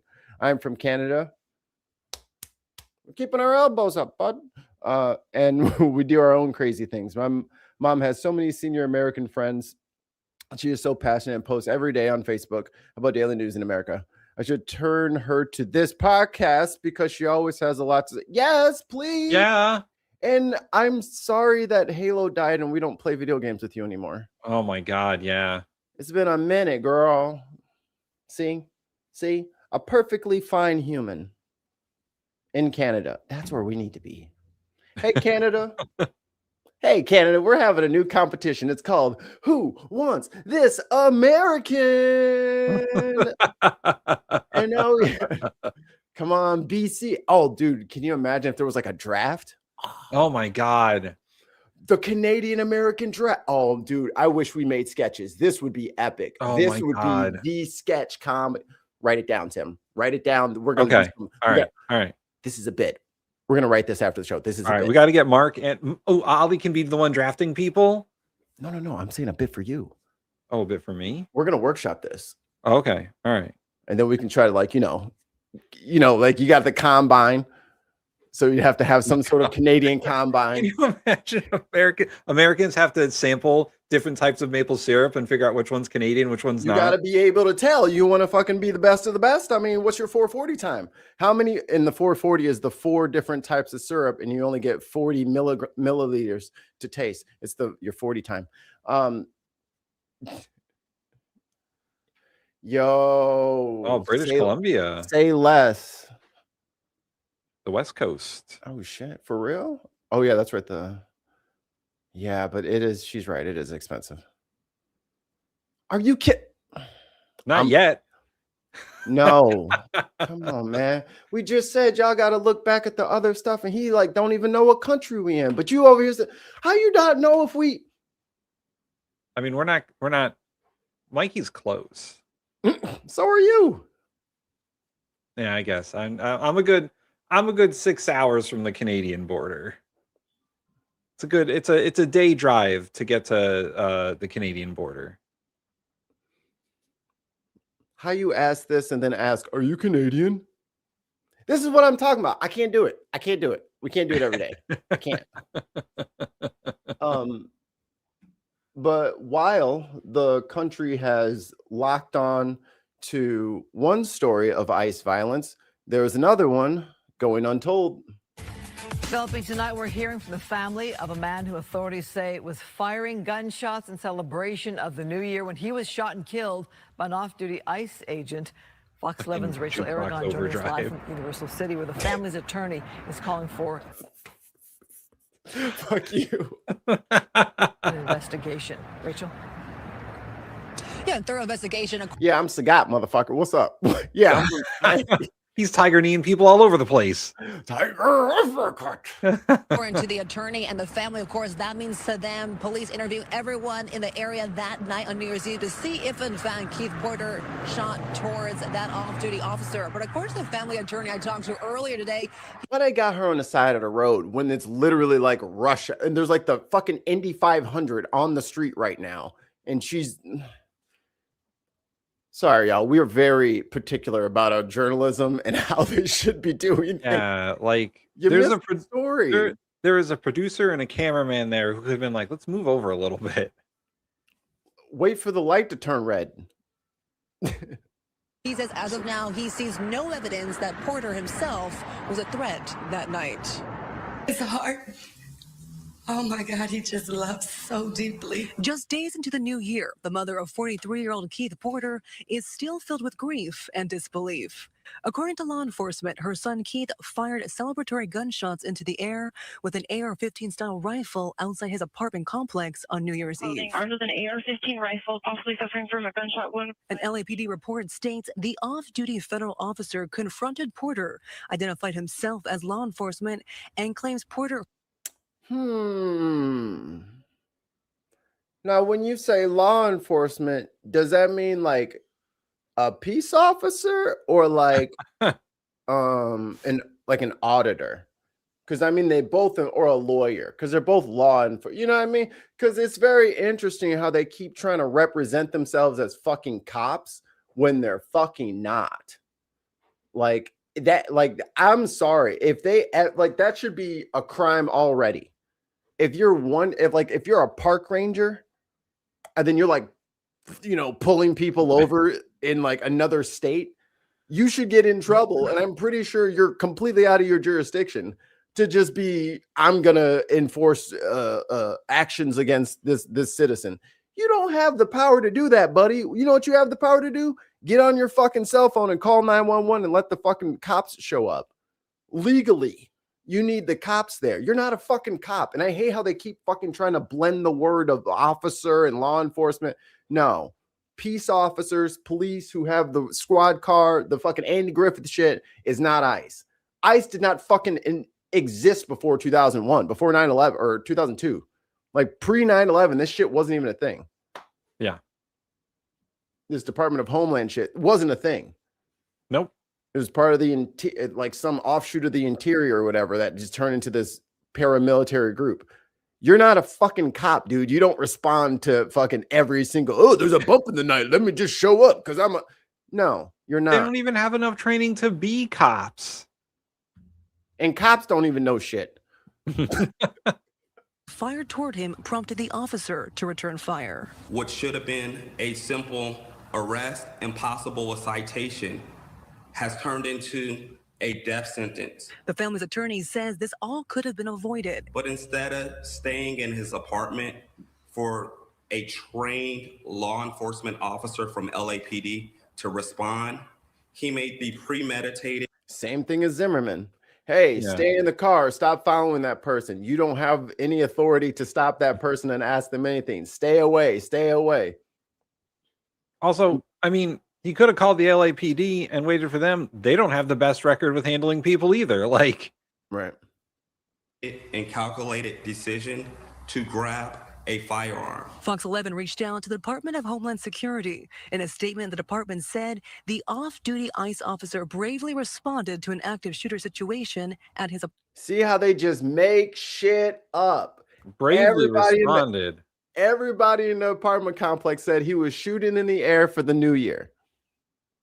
How is this motherfucker bravely responding to who got shot then? Where's the victims? Where's the victims laid out on the floor, bleeding out? All the people that this guy shot. Oh, wait, there's 0 people. Maybe a couple of cherubs have been nicked. But there are no victims. This is the y'all want to talk about what channel you're fucking on? This is literal propaganda, bruh. It's a lie from the state. Like, that is not what happened. That is not what anyone on the scene said would happen. Apartment complex. In order to protect his life and that of others, he left the safety of his house and went towards the gunfire. That's how he protected his life. Forced to defensively use his weapon. DHS goes on to say their officer immediately called police. According to his version, Keith shot 3 shots towards him. We have questions on if there was any shell casing recovered from Keith's weapon that would indicate he in fact fired the weapon 3 times. Keith's family and their attorneys say they have yet to find a witness to corroborate that the father of 2 fired towards the off-duty officer. Funny that. Got any evidence to back up what you're saying? No, of course not. And rest in peace, Kevin Porter Jr. Pooter, everybody called him. They said his memorial was like super loving, and everyone really got his family was so loving that everyone kind of got the picture of what kind of guy he was via this. Now, we didn't even cover this because it didn't even make it to me. You know what I'm saying? And I got my nose to the ether to figure out all the new. Oh gosh. All right, go ahead. It's not in their training to put themselves in harm's way. It's in No, their it's training not. to. Well, no, it's in their training not to put themselves in harm's way, and it's in their training to not shoot at a moving vehicle because you could you could shoot and go rigid and push on the accelerator, which is exactly what happened. They're doing the opposite of what they're trained for, or what they would be trained for. And this guy's saying, of course, they're not saying that the guy didn't shoot into the air.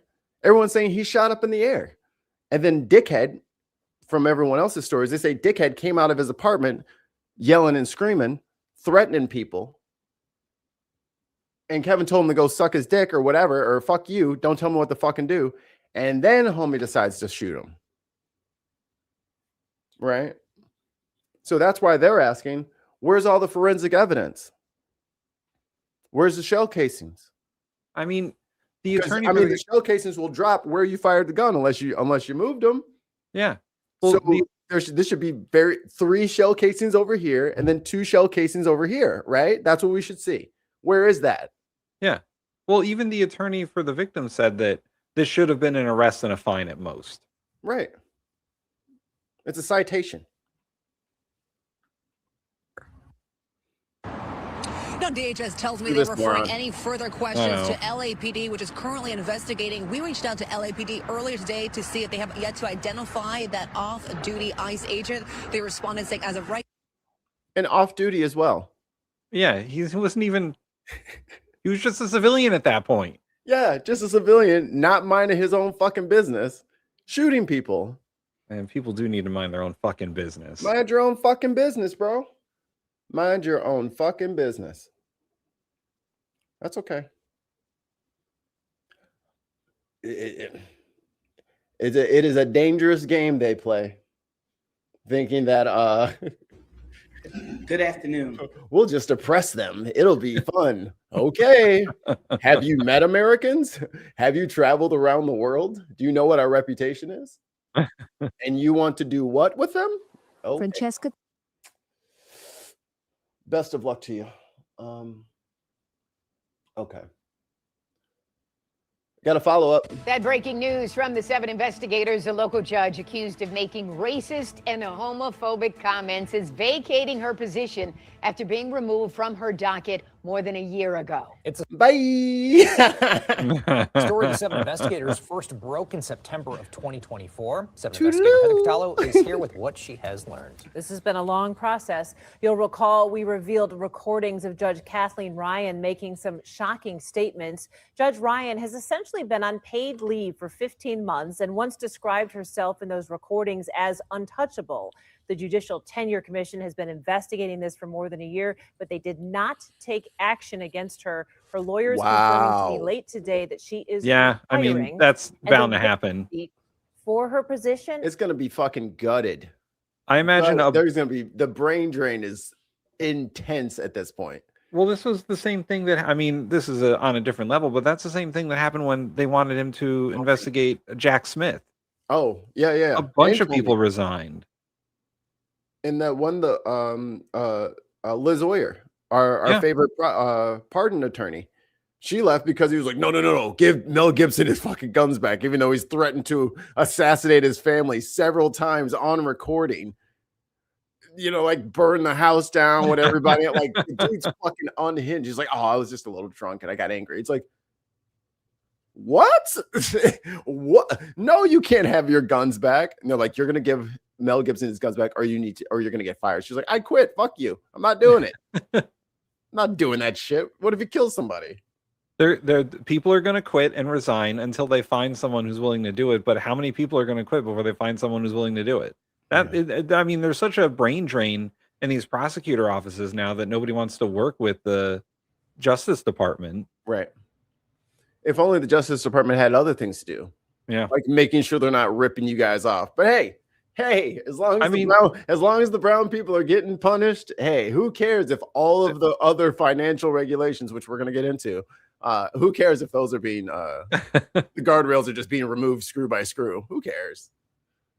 Has already been posted by the governor's office for potential candidates to apply for an appointment to the bench. I'm finna apply. I can honestly say that. Okay, I'm not systemically racist. I'm a new racist. The 7 investigators were the first to reveal the report. What? You don't remember her? No. Yeah, this came out and she was like, "How y'all gonna be mad at me? I'm not systemically racist. I'm a new racist." Hold on. Let me get her name real quick. Things that Oakland County officials say prompted Judge Kathleen Ryan's removal. Let me see. Let me make a new window. Hold on. Kathleen Ryan. Of course she's a Catholic. You know what? I'm so done with these commies too. Fuck them. What is your name? Tell me, yo. Tell me that's a Bible verse that's your name. Tell me that's a Bible verse that's your name. Please. Tell me that's a Bible verse that's your name. Please. Oh, I think they blocked us. Oh, please tell me. He didn't do it yet. Thanks for the view, you dumb fuck. I guess it's so funny. Progress only. What's up, progress only? Oh man, please tell me we're delusional and your shit is literally a Bible verse. Please. Kathleen. I'm gonna look up that verse. Matthew. Ryan. Judge. Tape. Matthew 24:6-8. Yeah, here it is from a year ago. Who makes life-altering decisions for families. The Bible verse that dumb fuck's name is describes the signs of the end of times, where Jesus tells his followers there will be wars, famines, and earthquakes, and not to be alarmed. These events, including nations rising against nations, are the beginning of the sorrows or birth pains, not the final end. I just like that I got name dropped in his name. Did you hear? It will be what? Famine and what? Yeah. There you go. Yeah, here's this judge. Now accused of making racist comments and using shocking, derogatory language. Thank you for joining us for 7 News Detroit at 6. I'm Nothing Mike gets Duffy. past old Mikey Heather fam. Catalo joins us now with more about why an Oakland County. This to be about him.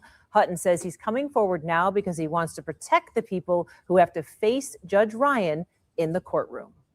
The Honorable Kathleen A. Ryan presiding. Good morning. You may be seated. After more than 13 years on the bench, Oakland County Chief Probate Pro Tem Judge Kathleen Ryan is out of her courtroom. Chief Probate Judge Linda Hallmark removed Judge Ryan from her docket last week, announcing that a complaint about internal allegations of unprofessional conduct was sent to the Judicial Tenure Commission. Judge Ryan was arrested in 2021 for domestic violence, but those charges were later dismissed. And now she's back in the headlines. Well, if you're black from any other country, you're doing way better. If you're an American black person, then you're a lazy piece of. The 7 investigators have obtained recordings that county officials say prompted Judge. And then motherfucking black people be like, yo, I swear, man, I feel like the judge just wasn't trying to hear nothing I was trying to say. I was like I had all my evidence ready, and like I tried to prove to her. No, we be making that shit up. We all just full of shit, liars, motherfucker. Like, let me run it back. Run it back one more time. From any other country, you're doing way better. If you're an American black person, then you're a lazy piece of. The 7 investigators have obtained the recordings that. Keep in mind that this lady staples papers for a living. She staples papers and listens, and everybody else is lazy. County officials say prompted Judge Ryan's removal. Oh, he's just. I have no use for him. She's made it a living hell in the past 6 years. people just trying to work at the courthouse and just like, holy shit, the vortex of negativity and toxic bullshit coming out of this lady. I mean, it's been terrible. It's cost. Wilbur's, hey, I like that Wilbur's like, hey, let's finish the video. She might. She might. You never know. You never know. You never know. I'm leaning that way now. At first I wasn't, now I'm leaning. Oh shit, wrong button. Tide goes in, tide goes out. You can't explain that. I think it's affected my health. Can't sleep. Attorney Edward Hutton. She giving these motherfuckers, these other white people, just close contact PTSD. Like a high from her racism. She's like, damn, I didn't even know racism could get like this. Hutton is the Oakland County Probate Court Administrator. He's in charge of running everything that's not under the judge's purview inside one of the state's largest probate courts. Hutton alleges Judge Ryan has been calling him both during work and after hours for years. And Hutton says during those hours and hours of calls, Judge Ryan said highly inappropriate things. Why did you start recording the calls? I just felt like it. Hey Ryan, are you up? Yeah, I'm on Pornhub again, and I'm just trying to figure out, do I search by the keyword or the act? How do I find that? Wasn't going to change. Nothing's manipulated in it. It's conversations that I was a part of, and I'm absolutely willing to testify to the authenticity of every single one of them. I can honestly say that. Okay, I'm not systemically racist. I'm a new racist. Thank you. I never was, but now I am because you're shoving the down my throat and making allegations that you don't know about. You're telling me who I am, and you've never met me. You. You. Hutton says the judge also used. You know what? My favorite part is at the end. You know what? Fuck you. Yeah, fuck you. Y'all keep trying to use. Ridiculous that statement is, you wouldn't have said it. Y'all keep saying, oh, my behavior is racist. Fuck you, fuck you, fuck you. All right. How you know if I'm being racist? How the hell you know? Don't you play that deposition clip? Oh, that's a real shame. I'm a new racist. I never was, but now I am because you're shoving the down my throat and making allegations that you don't know about. You're telling me who I am, and you've never met me. You. You. It sounds like she's trying to like defend herself against racism charges. And when she just said it, she was a racist. Here's what I got. Here's what I got. She's saying that guy made her racist. Oh. Because he keeps shoving that shit down her throat. So she is forced to be racist. She has no choice.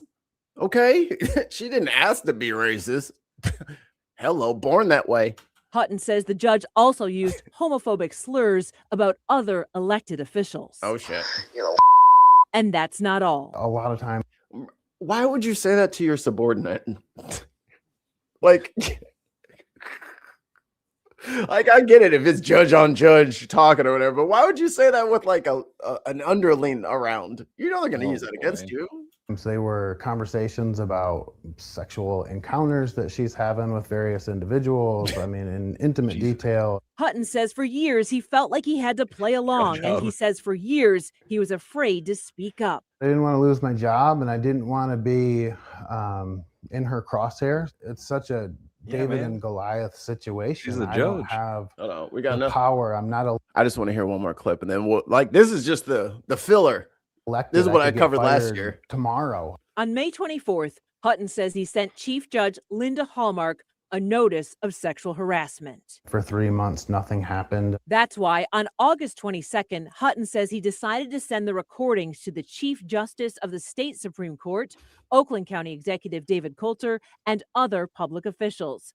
And he also contacted me. I just want to make it right. I haven't filed a lawsuit. I'm not looking for a payday. I want to keep my job and do it in peace. And I want the people in Oakland County that come to court to. He was fine with the racism, but when she started dropping F slurs, when she was dropping them F slur bombs, he was like, "Okay, hold on. I don't appreciate your tone, Judge. You know, let me it can only good done." happen. I mean, hey, he picked his moment. Whatever. I mean, he let a lot of shit slide before he did that shit. Now the racism is just convenient You know what I mean? Like, okay. Get a fair shake, to have their day in court, to have an unbiased trier of fact. In that email, Hutton said Judge Ryan, quote, has vocalized her hate and contempt for various protected groups. Once the recordings were shared with those state and county officials, Judge Ryan was removed from her docket. And now back to today's episode. That's the lady we're talking about here. From her docket in August of 2024. It's the same lady reporting. It is the same. It's the same exact lady. It's fucking throwing me off. Black. I'm so off at this Black Lives Matter. #Me too. Everybody catching strays. That's not even the same movement. Them was years apart. Oh my God. Like, you. On Wednesday, a judicial vacancy was posted on the State Bar website saying the former Oakland County Chief Probate Pro Tem Judge was vacating her. They put a now hiring sign out front. That's crazy. We do all look the same. I'm just going to say it. Hey, I've been watching Dark on Netflix, that German show. Yeah. Apparently, I only know what American whites look like. It is really I am having some facial blindness issues because like everyone's German. It's the whole show shot in Germany, and they're all like right outside the Black Forest, and like everyone's got very, very pale skin and very dark hair, and some dirty blondes. And I'm just like, is that the dad? No, that's the shit, baby. Who is that? I was like, she's like, I don't know. I was like, I can't tell them apart. They don't have any. They look the same. They look the same. I literally have no idea what the hell he's talking about. And also, I don't like it in TV because they don't ever like have people wearing like logos and shit. So everyone's like in this like plain, looking like a fucking Zoom kid out there, just wearing like a single solid color shirt or something like that. Throws me off. The Honorable Kathleen A. Ryan presiding. Good morning. You may be seated. Ryan was a probate judge for 13 years. Morning, until the N-words. Oakland County Probate Court We should probably wear name tags to filed make it a easier. complaint against her, alleging Ryan had been harassing him, calling him after hours for years, and making racist and other inappropriate comments. I've never met anybody that enjoys hurting people and brags about it the way she does, or intimidating people, scaring people. Hutton says his complaint was not acted on for months, so he then sent the recordings of his calls with Judge Ryan acted on. I'm just going to say that painting back there is amazing. I took it in a moment and I still like it. Check that out. Lovely. Oh, that's very nice. With the water reflecting it back. Oh, great image. For months, so he then sent the recordings of his calls with Judge Ryan to state and county officials. I just want to make it right. And I want the people in Oakland County that come to court to get a fair shake, to have their day in court, to have an unbiased trier of fact. If you're black from any other country, you're doing way better. If you're an American black person, then you're lazy piece of Judge Ryan has been paid for the last 15 months while she was out of the courthouse. Again, like she's digging ditches. Like, this is the funniest shit. It's always the people who have the cushiest jobs who have the worst takes. Yeah. Like, you literally do nothing except for fuck people over. Everyone's lazy except me. I'm the one that does everything around here. Get out of here. I have a hilarious timeline in the chat here. Okay. So someone popped in and says people quit all the time. Save Man Woman said that. And then they said that White's been smeared by BS lately. And then, yeah, she needed to go.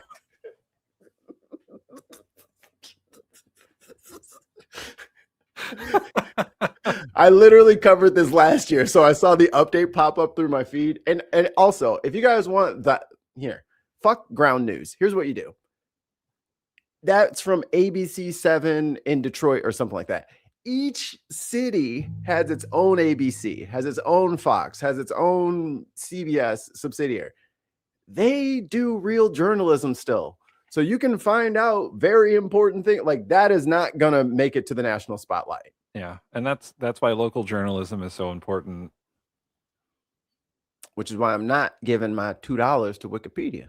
You need to give your goddamn money I'm to not us. giving him nothing. Us. Give it to us. Yes. Super chats, memberships, like and subscribe. Taxpayers have been footing the bill for visiting judges to handle. I'm done with that lady. All right. Patreon.com/TheBinPodcast. Where was it? Ooh, put the Trump Warren thing on there. I put a video. This one? Yeah. This is what the episode of the show's all about. The title. What do you have to do to get Donald Trump to pick up the phone and call you? It's our old friend. LOD. What do you have to do? I'm gonna okay, Smeagol. You got your riddles in the dark. I got this. What do you have to do to get Trump to pick up the phone and call you? I'm gonna say it's a minimum of $1 million. I would say. And a Big Mac. Orange paint for sale. Buy one, get one. Orange paint. I hear he's fond of the quarter pounder with cheese. I'm just saying he's going to need that paint in bulk. So if I say, hey, big bucket of orange paint for sale. Would you like a donation to your ballroom, sir? I need that paint. Here's how Senator Elizabeth Warren did it today. President Trump's tariffs are driving up costs for families. Millions of Americans have lost their health insurance so that Republicans could fund tax breaks for rich people. ICE is sowing chaos and terror in our communities, resulting in the tragic killing of Renee Good in Minnesota. And Donald Trump's view of the First Amendment is that he gets to say whatever he wants, and he gets to use the power of government to silence, extort, bankrupt, or even prosecute anyone who criticizes him. Acting like a wannabe dictator that he is, Trump is trying to push out the chairman of the Federal Reserve Board and complete his corrupt takeover of America's central bank. We have that statement, if you'd like to hear it. I put that on the list too. Oh, you got that in there too? It's less than 2 minutes. Good evening. Good evening. Good night. On and Friday, good luck. the Department of Justice served the Federal Reserve with grand jury subpoenas, threatening a criminal indictment related to my testimony before the Senate Banking Committee last June. That testimony concerned in part a multi-year project That very same Fed chair. to renovate historic Federal Reserve office buildings. He did forget. He does that all the time, though.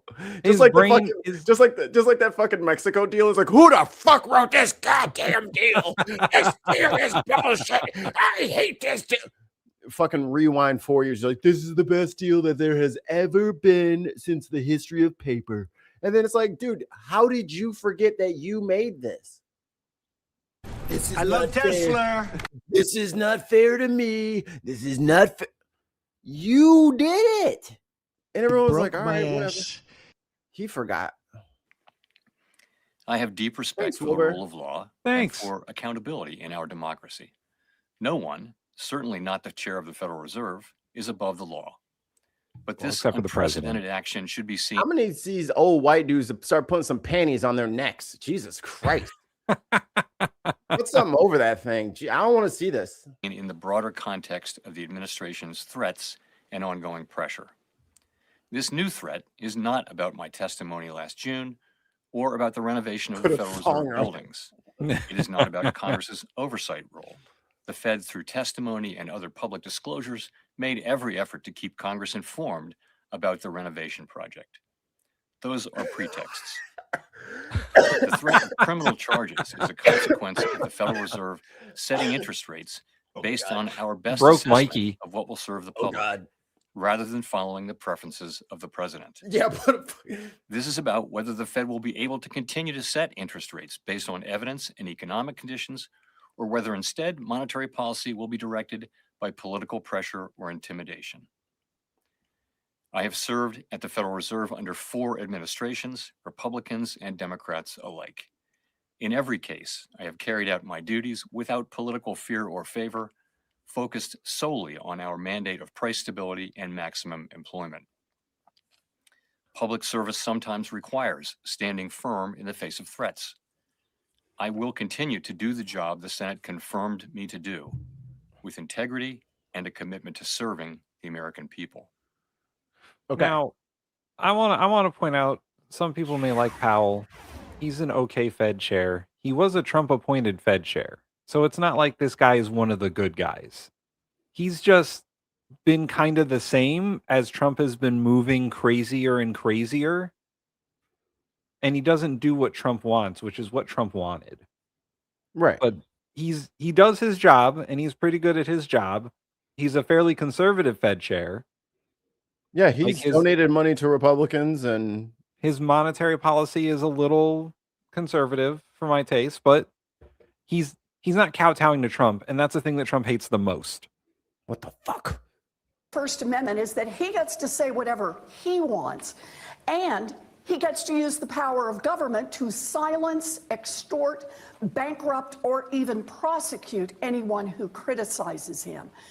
Indeed. Acting like a wannabe dictator that he is, Trump is trying to push out the chairman of the Federal Reserve Board and complete his corrupt takeover of America's central bank so that it serves his interests along with his billionaire friends. I will ask a certain friend of ours who's probably listening, but I won't ask directly, if he could just, message me at some point his economic analysis of the situation. But my take is this: Trump's little tech buddies are trying to collapse the economy. They're trying to collapse the dollar. Oh yeah, a bunch of inflation reports came out today. Yeah, I would like to know what our certain friend would think about, because inflation is not great. I think they're literally trying to spike the dollar into the dirt on purpose. Oh, and on purpose. Well, I mean, we'll talk about this later on in the episode, but the inflation report, if it wasn't for the price of oil and gas going down, inflation would be bad in December. Because he doesn't know what he's doing. And he has invaded Venezuela to boost the profits of oil companies and has announced that he will run the country. No, I'll just use $1 billion to go take some crusty ass oil refineries, which will never make us money unless we spend another. This is so stupid, man. My favorite thing is that the execs from Exxon were like, listen, it's not worth investing in Venezuela. And then Trump was like, well, if they don't want it, then they're not going to fucking get it. No one wants it. That's why their country is in fucking. All right. It's like he didn't even know the history of Venezuela. Went to the National Press Club to deliver an important 20-minute speech on Democratic Party policies, which of course included repeatedly attacking Donald Trump. For years. No, not you.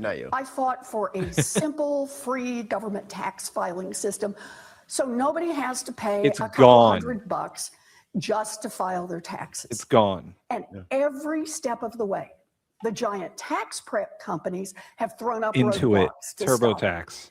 And when the IRS QuickBooks. finally built a free and wildly popular filing option for American taxpayers, the tax prep companies swooped in to kill it the minute that Donald Trump took office. They did. So here's the thing, MAGA.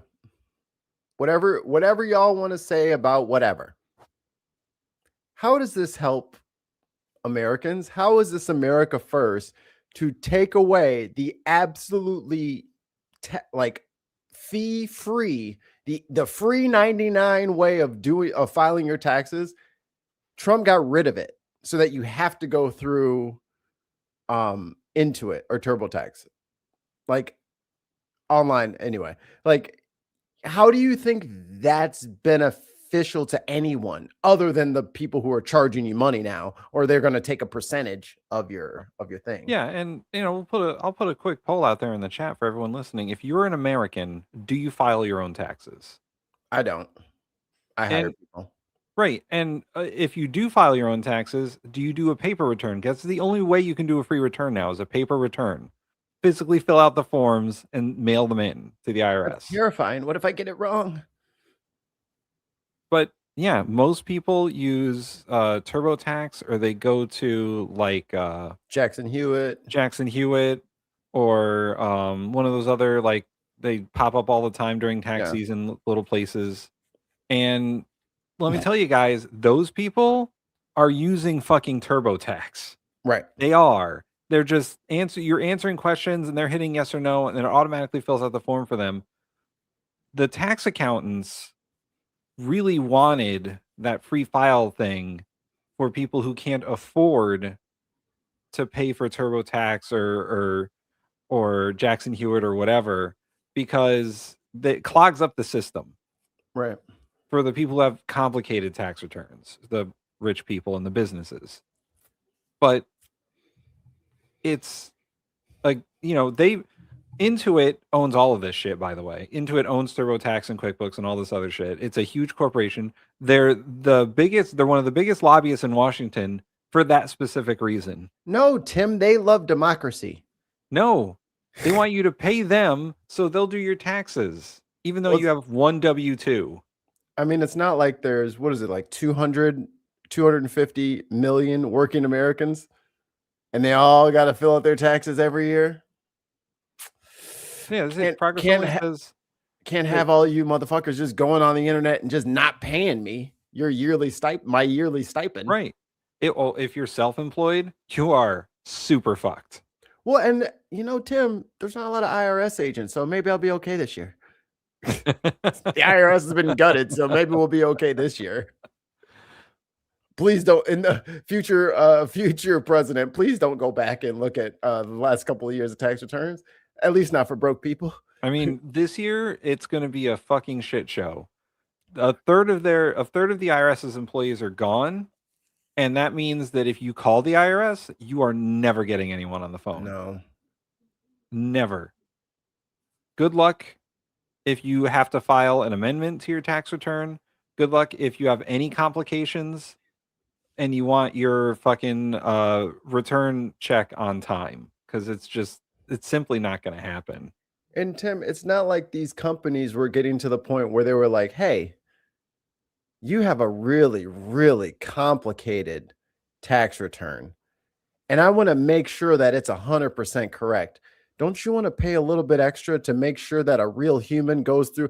Like, the fact that they're adding all of this shit on top of the already free e-filing that they were doing for people. And don't you want the insurance on this? And hey, why don't we just take out a little bit of your money now and then a little bit later, and then you could just pinching off of people's tax returns. Just pinching. Yeah. Crazy. In a response to a question after her speech at the press club, Senator Warren said this. Yes, your hog is Donald seductible. Trump, has he lifted a finger to move that bill forward in the House of Representatives? He sure knows how to get on the phone when he doesn't like what they're doing over the Epstein files. He knows how to get on. Kay in the chat says Credit Karma let you file for free for years, and then 1 year their filing section was just a link to send you to TurboTax. Yeah. You know why? Because Intuit bought Credit Karma. Yep. Remember all the like anti-monopoly trust? Intuit needs to be looked into, because they are a fucking monopoly when it comes to financial services. They're a fucking monopoly. The UK has 20,000 pages of tax legislation. We just need, like, Western democracies need a reset on tax policies. Just a full reset. We need to just go back to the fucking drawing board, get one big clean piece of paper, and start again. Because this shit is so convoluted and counterproductive. Like, we waste probably, I don't even know how much money we're wasting trying to make sure that we're not wasting. Like, there's so many people going after like people who barely make any fucking money that we don't, like, we're missing out on the billions of dollars that are just not getting taxed. Elon Musk. And this could be solved very easily and save a lot of people money. Not everyone, but a lot of people money, if the government simply did your taxes for you. They already get all of the information that you get. Hello. Just, they will send you a bill or a check saying we calculated your taxes, check our work, but this is how much you owe or how much you're receiving. And then that's it. They already get all that shit. The IRS has your W-2s, your 1099s, your mortgage and all that stuff as information that they get from various companies. Already. Right. So they could do it for you. It wouldn't cost you any money at all. Why should unless it? you have and unless you have a complicated tax return, which fine, hire an accountant for that. That's what they're for. But if you're just like me or you, Mikey, we don't need to be doing that shit. It's a burden on us. And it costs us money to get our need. money. Right. And it's always around tax time that everyone's just like, oh my God, it's these Democrats. I tell you, man, look at the amount of taxes I paid this year. Look at it. Who's not saying that? Rich people. Yeah. Yeah. So if you're mad, join the side that is saying tax rich people, which is neither the left nor the right. It is the people side, which is, how about the fuckers with the yachts? Can they actually pay something into the goddamn system here? Because I don't think their $1 trillion businesses are, just running independently and not a burden on America. Because the government already does some of that shit. Do you have to calculate your property taxes? No. The government calculates your property taxes and sends you a bill. Like, they're already capable of doing that. And it should be a holiday. Yes. That's one thing I do want to steal from it. The Andrew Yang campaign is tax day should be a thank you day. We should get the day off. I want fucking parades. I would like I want the fucking Blue Angels flying overhead and then just drop fucking $100 bills. That's what I want. When he doesn't like what somebody's trying to do over Venezuela. But is he on the phone to say, move that housing bill so that we can start right now today on expanding more housing in America? Nope. We should make a what if series. Like, what if she had won? Oh my God. What if the DNC didn't screw over Bernie Sanders? Every night I wake up in cold sweats. So they cheated. God damn it. And then now that the DNC cheated Bernie out, our one true progressive chance for any sort of normal fucking country. Now I gotta fucking sit here and eat shit from these weirdos online. Like, you love Biden. I was like, I don't fucking. Oh my God. Again. Biden is one of you. You should love Joe Biden. Did get on the phone, and for the first time in his life, he called Senator Elizabeth Warren. Joining us now, Senator Elizabeth Warren of Massachusetts. She's the top Democrat on the Senate Banking Committee, a member of the Senate Finance Committee. Senator Warren, I need to hear all about it. Are you in a car when the phone? I'm just saying, her closet must be entirely this color blue. She is only in that color blue. Phone rings. Where are you? Is it a cell phone call? Hoodies, blouses, What's blazers, all the same Let me color say just blue. a little bit more about setting the scene. I appreciate that you picked out long excerpts, but basically what I said in that first part was talking about where Donald Trump is. The urgency of Democrats must win in November 2026 if we're going to have any hope of putting some restrictions on Donald Trump. And so what the speech was about is how Democrats do that. And the answer is we deliver on a populist agenda, that we make it clear that we understand that families are being pressed financially and that we have concrete proposals that are good, that will make a difference. And by damn. I remember when Democrats stormed the DNC conference to stop the steal in support of Bernie, all dressed as unicorns, shamanic unicorns. Oh, man. A dramatic reading from Person Impersonator. It's insane. She is looking royal as fuck. Damn it. God damn it. Now even reality's gone partisan. That we show we have some spine and that we're actually willing to get in there and fight for it. That's what the speech was all about. And I drew the contrast with Donald Trump about how on day one, he promised he was going to lower costs. Here we are a year in, and the cost of groceries is up. The cost Coffee's of up housing is up. The 30%. cost of utilities is up. The cost of healthcare is up.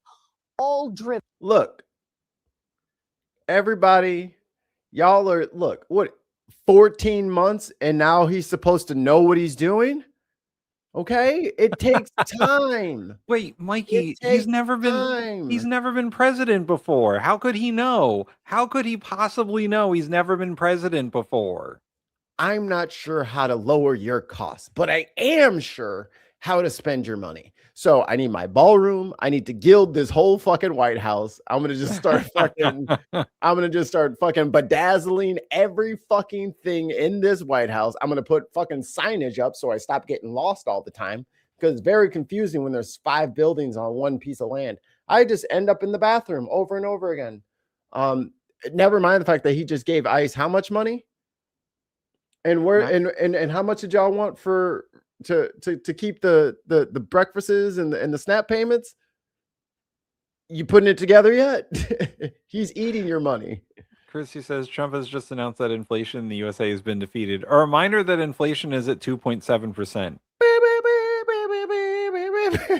And by the way, it's only at 2.7% because gas and oil prices were down 3% in the month of December. Otherwise, the average rate of inflation for everything fucking else is 3%, which is good. Which is a whole percent higher than what they want. No, it's good. It's good. By Donald Trump and the Republicans in Congress and their policies. So I said, we need to hold those guys accountable, and we need to deliver burning through your fucking money, y'all, for American families. And this is the thing. And this is like when I have these like longer conversations with my mom about politics and stuff like that. This is our money. This is taxpayer money. That 187 million for both. That's our fucking money. That's more than Congress. They're just going to give all your money away until you're going to be like, okay, well, what about this? Remember, we're going to fix that bridge and do this project and all that. No, good luck with all that. When the hurricanes and the tornadoes come through and the earthquakes out west and the fires out west, where's the money going to come from? And then you're going to look to Illinois, New York, California, and you're going to say, hey, can we have some money, please, from your tax dollars? You better hope these states keep doing it. Because what if we just don't pay our tax bill? What are you going to do? Yeah. It'd be a shame if we just stopped, enforcing that people at their jobs need to set up a system to pay their federal taxes. I mean, we would enforce it, but we're just so broke. That's what the speech was about. We did a Q&A afterwards. We talked about Trump saying, well, he was going to put a cap on credit card interest rates. Talked about the fact that Trump says he's going to do things on lowering costs for families, but has not delivered and hasn't even given any indication that he's trying. I'm in the car, going back to my office afterwards, phone rings, it's Donald Trump. So did you recognize the phone number? Was it that White House switchboard number? Or? Actually, I almost didn't pick up because I didn't recognize the number. But I thought, 202, it's probably somebody here in Washington. Hello, Pocahontas. Hello. And it was somebody here in Washington. So, I talked to him, but that's exactly what we talked about, is I talked about the importance of moving forward on lowering costs. Donald Trump says he wants to do a cap on interest rates on credit cards. I've been arguing for that. Oh my God. I literally just guessed this fucking trolls joke. Oh my God. I read you. I have more than one joke. I got you. I literally read your mind. Booyah. Catch bigger fish too. God. Parried the shit out of that. You saw like ping. Fucking parried that shit. Let's go, Justin. For years. Then fine, let's get it done. He says he wants to lower housing costs. Hell, we've got a housing bill that is all about expanding the supply of housing, which is Tim, just get a 50-year mortgage. Just get a 50-year mortgage. It won't cost you double the price of your house. What a fucking even some of the deep red MAGA was like, that's a fucking scam. It's like, Just yeah, a mortgage. if you get a mortgage when you're 18, that house will be yours by the time you retire. Jesus. And who wants a fucking 50-year-old house with the way that they build houses now? This is true. This is true. One of the most important ways we can start You to bring anointed down the them. cost of housing. It has passed the Senate unanimously. Except it's like this. Why is it not law? Because it's held up by Republicans in the House of Representatives. Democrats are ready to go, but not the Republicans in the House. And Donald Trump hasn't lifted a finger to help move that forward. So, look, talk is cheap. Are you saying that's his job? It couldn't possibly be his job. Why does he have to do it? All these people in here, just because he promised something doesn't mean he has to do it. Cheap. I get it. What I want to do is I want to deliver lower costs for American families. And that's what Democrats. Yeah, Wilbert nailed it. Dude's ideas are insane. Kamala wanted to give first-time home buyers $25K, but sure, 50-year mortgage sounds reasonable from a guy born rich. And this is at like 7%, guys. This is astronomical fucking interest rates to get into home buy. Like, this is the literal worst time in American history to buy a home. And this is why we had so many, especially me, had so many fucking complaints about Joe Biden by no regulation on private equity. Private equity came in, and you heard about the Airbnbs out west and people getting pissed off and like, yo, my rent's getting out of control. And like, there's nowhere to rent because half of these places are just like these weekend rental places. And then they sit empty for the rest of the month. And they said, so there's all these empty properties that people are just sitting on because they want, ancillary income, tertiary income. Did Biden do anything to fucking stop that? How about everyone talks about Biden didn't forgive the student loans. How about the fact that Republicans and Democrats let these colleges jack up tuition for no fucking reason? Tuition went from being, you could get your degree for like 50 grand to $200,000 to $300,000. Where's the explanation for the 4x, 5x, 6x increase in tuition costs? Where's the explanation for that? I think college tuition is 4 times the rate of inflation. That makes sense. To who? And then you want us to pay the fucking money back in a fucking job market that doesn't exist, a housing market that you gave away. And then you wonder why you can't get anybody to fucking vote for you. But he's bragging to everybody about how we recovered better than everybody else in the G7 after COVID. We don't fucking care, bruh. Nope. I don't care that you made your corporate friends more money than the rest of the country's made their corporate friends. We still got $300,000 student loan debt, no health care to speak of, and you can't buy a house unless you want to pay 7%. Trump is currently speaking in Detroit at an economic club. I'm monitoring it to see if he says anything fucking crazy. Graham Plattner dropped out of his race. He should. He been begging for money for a few weeks. His campaign ran out of steam. After that Nazi thing happened, he was done. If he was smart, he would have just said, you know what? I'm going to step back. Here's my number 2. I think they can do it. Ba, ba, ba, ba, ba. They always got to take it to the chest. It has to be them or no one at all. It's greatly disappointing that a candidate with such a message fell apart like that. But it's his own fault. A message here from Justifina. Here in BC, rent is over $2K. I work for the municipality, and how we live is kind of comfortable. 10 years ago, you wanted a job in the municipality because you were rich. I save a little, and I'm thankful I can, but I know minimum wage here needs 2 or more jobs to survive. It's sad. And I don't know how it's going in BC, but at least here in the Chicagoland area, I think I covered this to literal death. other states are getting loans to buy up the single family properties in other states. So a Georgia company, for example, owns 300 properties in Chicagoland. They are not, they just can set the prices to whatever they like. And it seems like most of these private equity firms are using RealPage, which is a bogus metric to adjust their rents. And they're screwing up the buying market as well, because they will buy homes and then say, okay, this house is on sale for $600,000. Every other house in the neighborhood is $200,000. And then guess what? They'll buy the house from themselves and then say, look how these houses are moving. So now all of the prices around the neighborhood just start to increase. And then who's the only people that can afford those higher inflated costs that people selling their homes are looking for? Other private equity firms. So we've been priced out of our own market, even though we live here and they live in Georgia.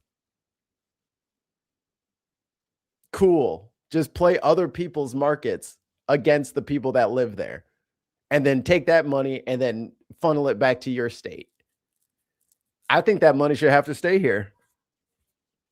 We need to put up legislation. You can't do it. You shouldn't be able to do it anymore. Your money has to stay in Illinois. If you're taking rent, it needs to be spent in the state that it's collected in, as opposed to just funneling money from Illinois into poorer states. I know Kay's happy. Kay was like, get that motherfucker out of here. Josephina says, that's exactly how it is here with realty. It's insane. No one can buy a house when you 40K down to buy it. Yeah. Did everyone's parents have to put down $40,000 to purchase a home? I don't fucking think so. Don't fucking think so. Democrats are in this fight to do. So the White House issued a statement about this call saying his tie is President matching her Trump and blue, by the Senator way. Warren had Yeah, a it does. productive call about He credit would. card interest rates and housing affordability for the American people, the official said. That strikes me, Senator, strategically as an attempt by the White House by Donald Trump, to try to get himself associated with you, because he may believe that voters trust you on these issues more than him. Yo, where's Katie Porter and her whiteboard, man? Right. But look, this is the deal right now. The White House is beginning finally to feel the heat. Hell yeah. We attempted to ban algorithmic rate setting in our city. It's illegal in Michigan. Thanks, Snyder. Yeah, good shit. That American families are in worse financial shape than they were when Donald Trump was sworn in a year ago. I'll just pick one on this, Lawrence.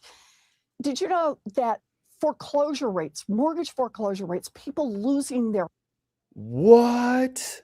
Oh yeah, the FIFA. There's been a mass cancellation of FIFA tickets because nobody wants to come here and then get harassed by ICE. Yo, 2 British pounds. Thank you to... How many people would... It's only like 50,000 people for the thing, right? Like that are in the stadium? Oh, they're fucked. Yeah. Oh, shit. Hey, Tim, we might be able to afford tickets to FIFA. Yeah, I know. Some of the games are being played in New York. I might be able to go there. I mean, they were initially talking about like $500 per ticket. That may not be the case. Just hold them up. Just wait the day of. They'll be like, all right, $7 and make a line. All right, fuck. Shit. That's great. Thank you, Tim Bowden. That is... homes. It's up 21% since Donald Trump was sworn into office. The American people have been telling us for years, election after election, John, listen, that they want somebody to get in there and start unrigging that system. This economy keeps working better and better and better if you start out as a millionaire, and even better if you start out as a billionaire. But it's not working for hardworking families. You know, I don't always agree with James Carville, but he said just about a month or two ago, he said it was clear even to him that Democrats need to run on the most populist agenda since the Great Depression. Hold and if on we're one really going second. to win, James Carville said that a month or two ago when he said in fucking January of last year, oh, Democrats, let's just sit back and wait and see what happens. That fucking revisionist fuck. We need to run on the most populist agenda we can. James Carville is a fucking fraud. No. It's the economy, stupid. My God. But they don't, it's I like how James Carville is always touted as like this Nostradamus who just predicted, oh, people do care about how much money is coming into their house. And it's like, no shit, Sherlock. And then did he care about any of that stuff? Did he run on it? No.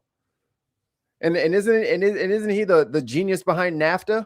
Hey, James Carville, go fuck yourself and shut the fuck up. Go find a rocking chair and a glass of lemonade and go back there and recount the good old days when blacks were super predators and you could just fucking teleport all the fucking jobs overseas. That's why MAGA has a foothold in the fucking first place, is idiots like fucking James Carville selling out the middle class so that the fucking corporate buddies can get what they need. Thanks. You guys set us up for this, by the way. See, this is why when the trolls come in here, we're like, you're in the wrong show. Right. Fuck James Carville. He was a consultant who got lucky once. And now he's this like Democratic prognosticator. He can just say whatever. Yeah. And they're like, oh, what is James Carville saying? Yo, fuck what he says. Yeah. If he's so goddamn smart, why don't you run for fucking office? Yeah. And if your ideas are so fucking sound, why don't you it's so easy for you. Just run for fucking office. He hasn't done anything good since the 90s. Oh my God. Hold on. Child trying to hurt herself. Uh-oh. Let's see what's going on in the chat. FIFA tickets and Happy Meal this summer. That could happen. Christy says, but millionaires and billionaires are hardworking people too.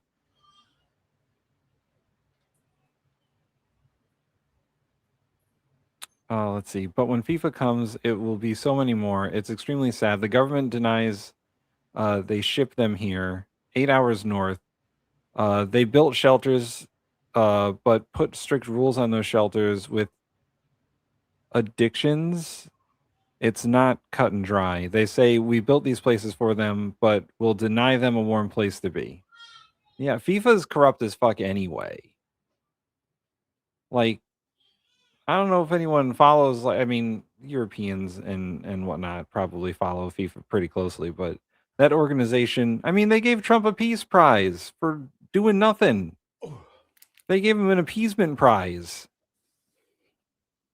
Oh, we're just talking about how fucking corrupt FIFA is. Right. And even the FIFA people are like, ooh, it's in the US. Yeah. I'm gonna just watch. I think I'm gonna just watch this year. I was thinking about throwing a party. Because we just finished the deck. So I think I'm gonna have like a flat screen out there and then we can just like have drinks and I'm not going to the United States. this election in November 26, that's exactly what we've got to do. We've got to run on a populist agenda. We've got to show we've got the backbone to fight for the really tough ways to make changes in this system, even if those changes do not appeal to our billionaire donors and our CEO corporate friends. We got to be Democrats again. You know, the Democrats who delivered social. Well, y'all can do that. I'm actively trying to get rid of every fucking one of you. I think everybody who's in Congress right now, except for like 10 people, should be primaried and removed. Yeah. Warren's one of the people I would keep. Sure, she can stay. AIPAC is trying to buy my race, and we're not going to let that happen. That's why this week is Fuck AIPAC Week. My name is Kat Al-Ghazaleh. I'm a Palestinian American running for Congress in the 9th District of Illinois. What did you say? I said it's Kat. She's hilarious. Yes. And you don't have to be Palestinian to understand why AIPAC sucks. The American Israeli Public Affairs Committee, or AIPAC, is one of the largest PACs in the U.S., and it spends tens of millions of dollars every year trying to rig races like mine. They've been Examples include Jamal Bowman, Corey Bush, A lot of progressives doing this for decades. The only difference is that now all of that meddling and generally shitty behavior Good has job. given Hey, AIPAC a bad hey, rap, welcome, Wilbur. Which is why AIPAC is now trying some new tactics to more subtly elect representatives that will blindly support Israel. And my race is one of their Warren is many things. Stupid is not one of them. Yeah, seriously. My She's race has 17 people in it, she's which a I think is Harvard awesome. professor. So I don't. She's like real smart, and she talks in ways that we understand. So, I mean, I've listened to her lectures. I don't know that you've done that. Hell yeah, competitive primaries. But I'm tied for first with another candidate. The one right below us is only able to stay in this race because of AIPAC's support. Although she would say she's not involved with them. Sure, Laura. And the headline there says AIPAC leader reportedly hosts fundraiser for Fine's congressional run. Private event follows at least 2 emails sent to AIPAC donors soliciting donations for Fine. Fine, and then says below, Fine denies AIPAC support despite planned fundraiser with group's president. Methinks this is not true. I'm just guessing the AIPAC fundraisers around the country are a coincidence. To be fair, those lies did give me one of my favorite headlines of last year. It is. Oh, I missed it. Damn it. Country are Yeah, coincidence. palace. To be fair, those lies did give me one of my AIPAC head hosts fundraiser for House candidate who swears AIPAC isn't backing her. favorite headlines of last year. News at 11. It is unclear how much money AIPAC is willing to spend in my race, but we have heard estimates up to $15 million, which makes sense. I mean, look how scary I am. The big bad Palestinian. And the reason I know they don't like me is because they've said so. In 2025, AIPAC sent out 2 separate emails talking about me. The first called me a dangerous detractor. And well, that's, I mean, what isn't a dangerous detractor? You're talking about physics? No. The other one sounded kind of like an endorsement. They highlighted how I believe in Palestinian statehood, how I think war criminals should be held accountable. Oh, here, let's see. Dear blank, Congressman Jan Schakowsky has announced her retirement, and Illinois' 9th district will have an open primary for the first time in decades. Wasting no time to enter the race is an anti-Israel detractor, Kat Agabozela, a 25-year-old social media influencer. Kat does not mince words when it comes to her thoughts on Israel and the bond between our two nations. Her radical foreign policy agenda includes calls for unilateral recognition of a Palestinian state. Yeah, that sounds really bad on you guys. That's and very, labels Israel's presence in the West Bank as an illegal occupation, as the rest of the world has. What a radical idea! Baselessly blames Israel for the deaths of tens of thousands of Palestinians. Baselessly? Did you think it was meteorites? Are we stupid or dumb? Without recognizing Hamas's initiation of conflict on October 7th. Really? It all started on October 7th, huh? Hamas put up the 60-foot wall around the whole area. They did that? Like, is he lying or is he stupid? Put in your votes now.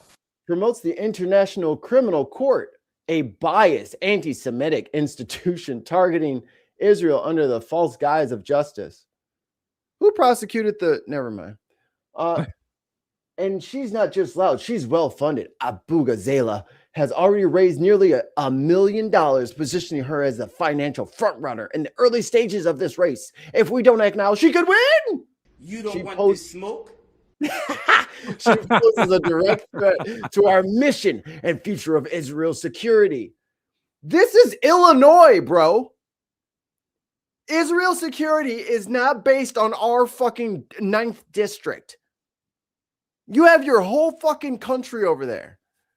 They are not, they have nothing to do with Illinois' 9th district, which is the north side, the rich areas.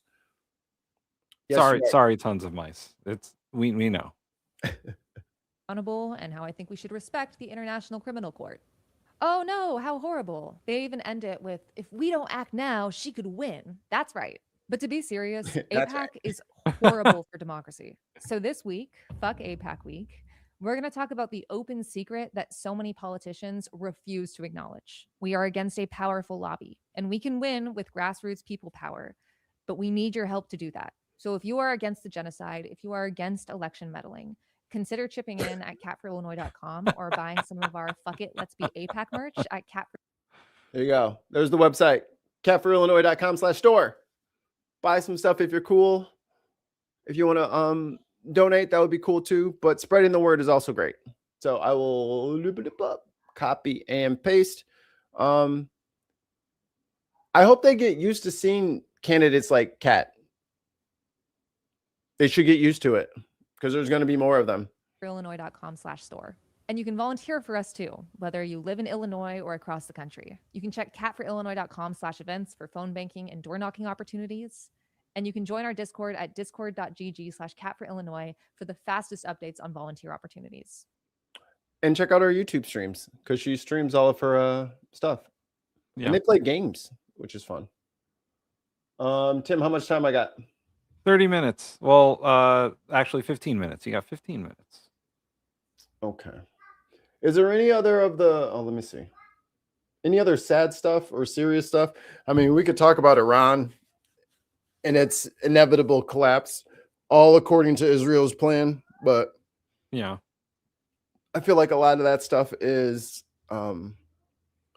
it's another reminder that as much as people say that CNN and MS Now and all that stuff is in the tank for the Democrats and all that stuff, that's not the only people that they're in the tank for, because it is like you really have to like watch Al Jazeera or Deutsche World or some. You really got to get out of America to get any kind of like coverage, right, of the Middle East anymore, because they'll just lie to your face, just right to your face, just tell you shit that is literally not happening. Like in Venezuela, they said Stephen Miller gets on TV and says no one was killed except for a couple of Cubans. No, they're saying over 100 civilians have died, right, from their attack. Here we can watch. Why don't they greet us as liberators, Tim?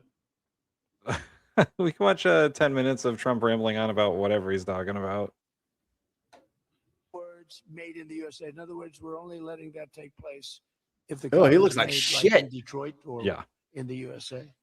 Our tax cuts also provided 100% bonus depreciation on all new equipment and capital investments, meaning that for any manufacturer looking to bring production back to America, you can write it all off, everything, not in 38 years, not in 44 years, in 1 year. You write the whole thing off. It's not a scheduled depreciation. It's an automatic 100% depreciation on any new factory you build between now and the end of the year. It's not like we needed that money. No, and and Trump's probably right. He's probably like, "Oh, this never happened before." It doesn't happen. You're not supposed to be able to do that. You don't depreciate buildings because it's grifting. It's grifting. It's a grift. In 1 year, that's the biggest thing. I think that's the biggest thing. That's the big job producer. And I've cut an unprecedented number of burdensome regulations. Email me your Number tax one in the return. history of our country in cutting regulations. I promise to cut. Email it to 10 us. Old regulations for every one new.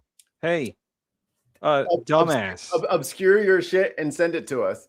No, he doesn't even have to. Hey, dumbass. You know that the last 3 years was the same tax code as it is right now, right? Biden never got rid of the fucking Trump tax cuts, you fucking dumbass. That's why we were mad at him. The Tax Cuts and Job Act that was passed in 2017 was renewed this year with a few exceptions. They gave people bigger tax breaks, but it's been the same since 2017, you dumb motherfucker. It's 2026 if you were unaware. Regulation. So if we put on a regulation, the only way I'll allow it to happen is if the secretary, like Scott Bessent, cuts 10 old regulations. Special. But instead, last year we actually cut 129 regulations for everyone that we put in. Think of that. So nobody's ever everyone. cut regulations like He's mentioning I soybean terminated farmer the insane Scott Bessent electric there. Vehicle mandate and ended the war on internal combustion engines. Once and for all, those engines were gone. The war, And some people the like it. war on internal combustion engines. God. He can't drive. He doesn't know how. He knows how to drive a golf cart. Even if he knew how, he doesn't have the cognitive skills to do it anymore. Yeah, they would have taken Grandpa's keys by now. I love Tesla. Everything's computer. Yeah, no, it's too computer for him, man. Remember, oh wait. And this is these are the moments you have to cherish. Remember when that dumb motherfucker was having the fucking the welcome to the White House Tesla 10th event where we got Teslas, we got Model X, we got Model Y. That mother was like, "Oh, you guys want me to fire it up?" Yeah. Yeah. There's a war in the internal combustion engines, and he's on the White House lawn talking about something. You want me to fire up the Tesla so you can hear it? Yeah, you can hear it. The fans turn on to keep the batteries cool. You want to hear the radio? Oh my God. It doesn't make any noise, you dumb motherfucker. It's electric. Boogie, woogie, woogie. Oh, boy. And if they like them, great. And if they like electric, if they like any form of propulsion. Any way you want to propel your car is okay, except for a couple of them, as I discussed. I permanently stopped Joe Biden. You can't say the word propulsion. Ridiculous CAFE standards. You know what the CAFE standards are? They're standards that make it impossible for you to build a car affordably. They make it impossible for a car to really work right. The CAFE standards sound so nice. The CAFE standards, it's environmental standards that are impossible to meet. Is this the weave? Are we in the weave here? EPA's I think we're in the weave. tailpipe emission standard, one of the worst ever. And I revoked the California emissions waiver to stop San Francisco communists from regulating automobiles all over our nation, all over our world. He didn't do that. I have done so much for the car. All over the world. All over the world. In California. Yeah, all Jesus Christ. You guys can't tell me this guy is fucking intelligent. Stop it. Okay? Do not gaslight me one more moment. That motherfucker is stupid. He just said, I cut the tailpipe emissions in California, which is going to affect the cars in California and really the whole world. Are you stupid or dumb? Come on, man. I'm tired of the bullshit. Y'all gotta stop fucking gassing this dude up. He is literally dumb. Oh, and also that Shirley kid who did the fucking the Minnesota Somali hit piece. Yeah. Did you see his little interview with the Channel 5 kid? The other kind of like dingbat that just walks around shit. Bro, he has them little squirrely, like squiggly shoelaces because he doesn't tie his shoes. And his mother drives him everywhere. Like they literally grab somebody from special ed and has him out there. I'm like, yo, he's actually like in these programs. And now they got him out on the main stage trying to do interviews with people. Why is the cat trying to? Okay, cat, you want to climb in there with the kid? Good luck. May the odds forever be in your favor. But they got him out here like he's some public figure. He is getting lambasted. I'm like, oh my God. Here we go. Yep. Here we go. Yeah, he was not built for it. No. I thought it was possible to do this. And that's why your industry, and not everybody's in the car industry. How many people are in the car industry in this room in one way or another? That's a lot, relatively. It's not bad. Another urgent priority for bringing down the cost of living is to stop the colossal fraud that is bleeding American taxpayers absolutely dry. The fraud being committed by the Somali population in Minnesota. Have you heard of them? They're lovely people. Freaking cat. Is monumental. And California, Illinois, New York, and others are just as bad. Our country has been losing over $500 billion to fraud every single year, but those days are over. We have the best group you've ever seen assembled going after fraud. He's pardoned $2 billion of restitution. Somali scams, ending the brazen and shameless theft of taxpayer dollars. Where's Rick Scott? Oh, he's in your fucking cabinet. Maine too with Somalis. You know, and they don't take our ships anymore. You know why? We hit them with the same missile that we used to hit the drug dealers coming in with the boats. You know, we have. Oh, did you? Did you? I mean, that's more war crimes. Here, pause it real quick, because that's the other thing that. Did we put a clip in there about that? I don't know if we did. I don't know. Oh, I put it in the group chat. That's what it was. So apparently, for some of these drone strikes, they have drones that look like passenger planes. Oh, yes. And I've seen this. they're bombing with. Mm-hmm. So they're bombing with planes that are remote controlled and look like civilian aircraft, which is against all sorts of rules of engagement. So many rules. Because we want our civilians to be safe. Civilians look like civilians. They're clearly not part of a fight. And warplanes look like warplanes. Your weapon systems need to be on the outside. Oh, thank you, Wilbur. $1.99 from Wilbur. Glad I found your stream very exciting, very entertaining. Let me Your data, dumbass. Oops, sorry, not that one. That one. This is sick shit. Wait. Girls are fighting, aren't they? Wait.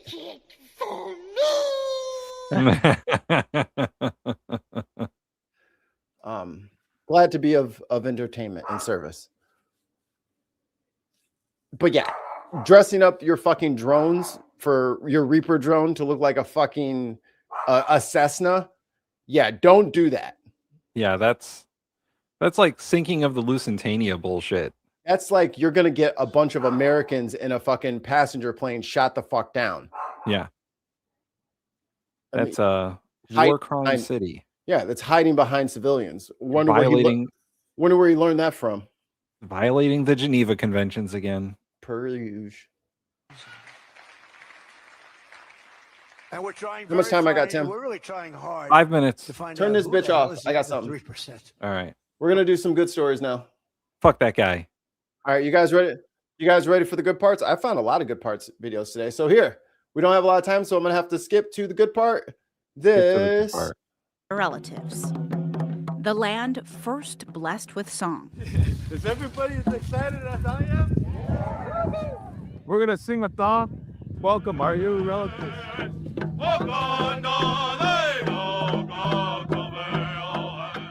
And then the moment everyone had been waiting for. It's a buffalo. Wow. The Thunder 6 Beast. bison.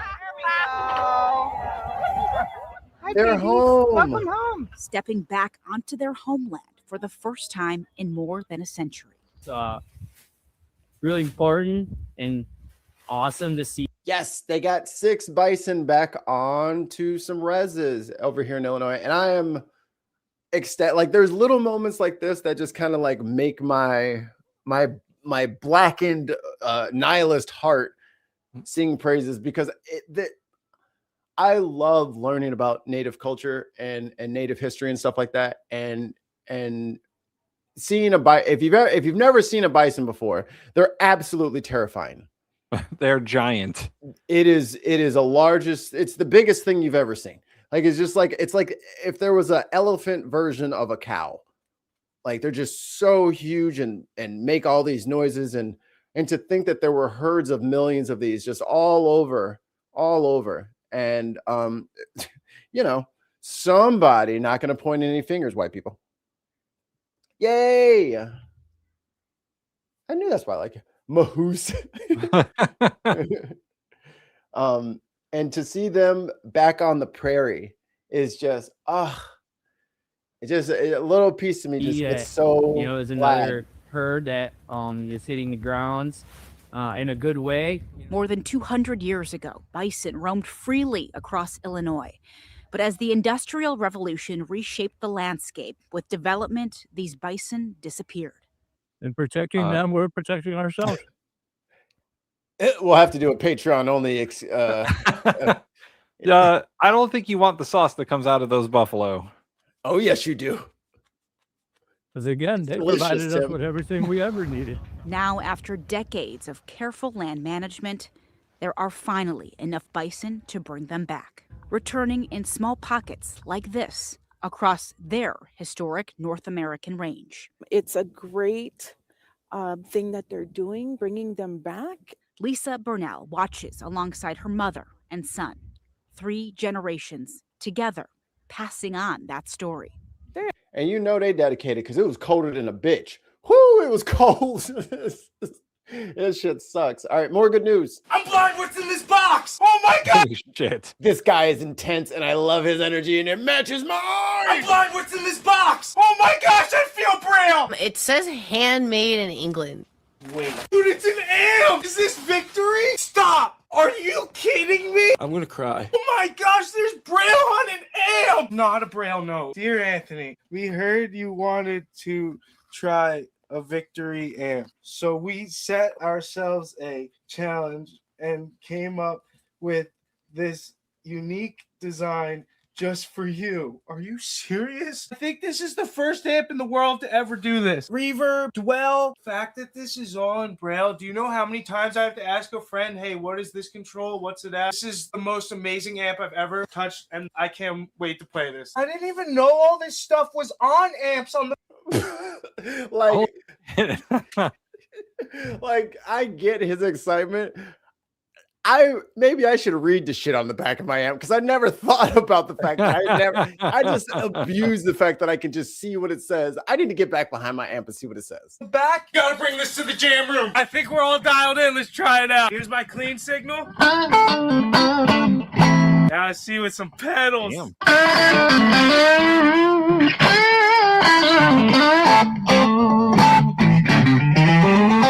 You guys are seriously the best in the world. Thank you so much. And One love. We got more good news. I told you I found a bunch of them.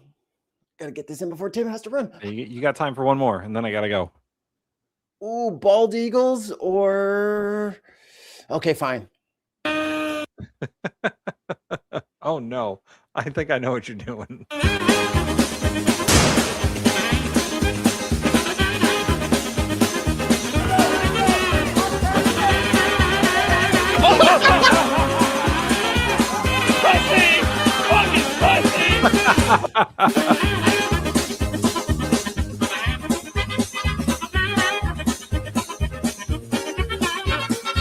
This guy's jogging away from him.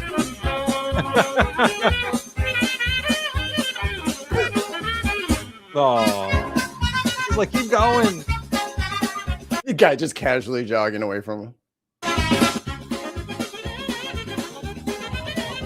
This is the homie. Oh, got him. Got him, coach.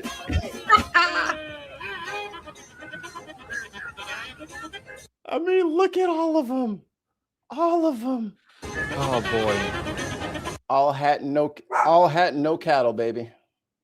All hat and no cattle. I'm sneaking in the bald eagles.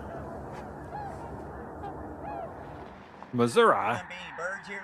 We're at Les Bluffs National Wildlife Refuge. Oh my gosh, that is so good. I'm a New birder. Year's Eve, I think it was. I saw where they had a record number of eagles.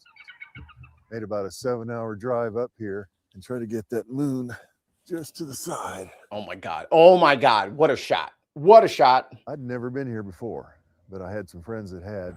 The eagles. We came here to photograph the eagles. And when I pulled into the refuge, I had to catch my breath. I couldn't believe how many eagles I was seeing. Oh, it's awesome. There's They're no all other place you get robots. to see this many eagles. Clearly, they're all cameras. It's really neat to be able to see this. The state of Missouri itself is known as one of the most well-known states for wintering eagles. And we've been seeing an increase in eagles now for years. Our previous record was... So go out there and maybe you'll see an eagle today. All right. Yeah. All right. We got a few eagles around here. I saw my first bald eagle in the wild probably like 3 or 4 years ago, and I almost wrecked my car. Radiates freedom. America. But hey, do not let them take your joy. Yeah. Do not comply in advance. They got to earn your fear. Yeah. Earn that shit. They will not break us. No, fuck that. And even if they break us, guess what? You got to deal with us being broken, which is probably worse. You don't want to see a broken Mikey Famine. You think it's bad now? Wait till we become unhinged. wait till we really go crazy. Oh shit! Stop playing again. Wait till we really. Really go crazy. Okay. We love you. Drink some water. Go see an eagle. Feed a bird. Dream of bison. We love you guys. And remember to drink your me.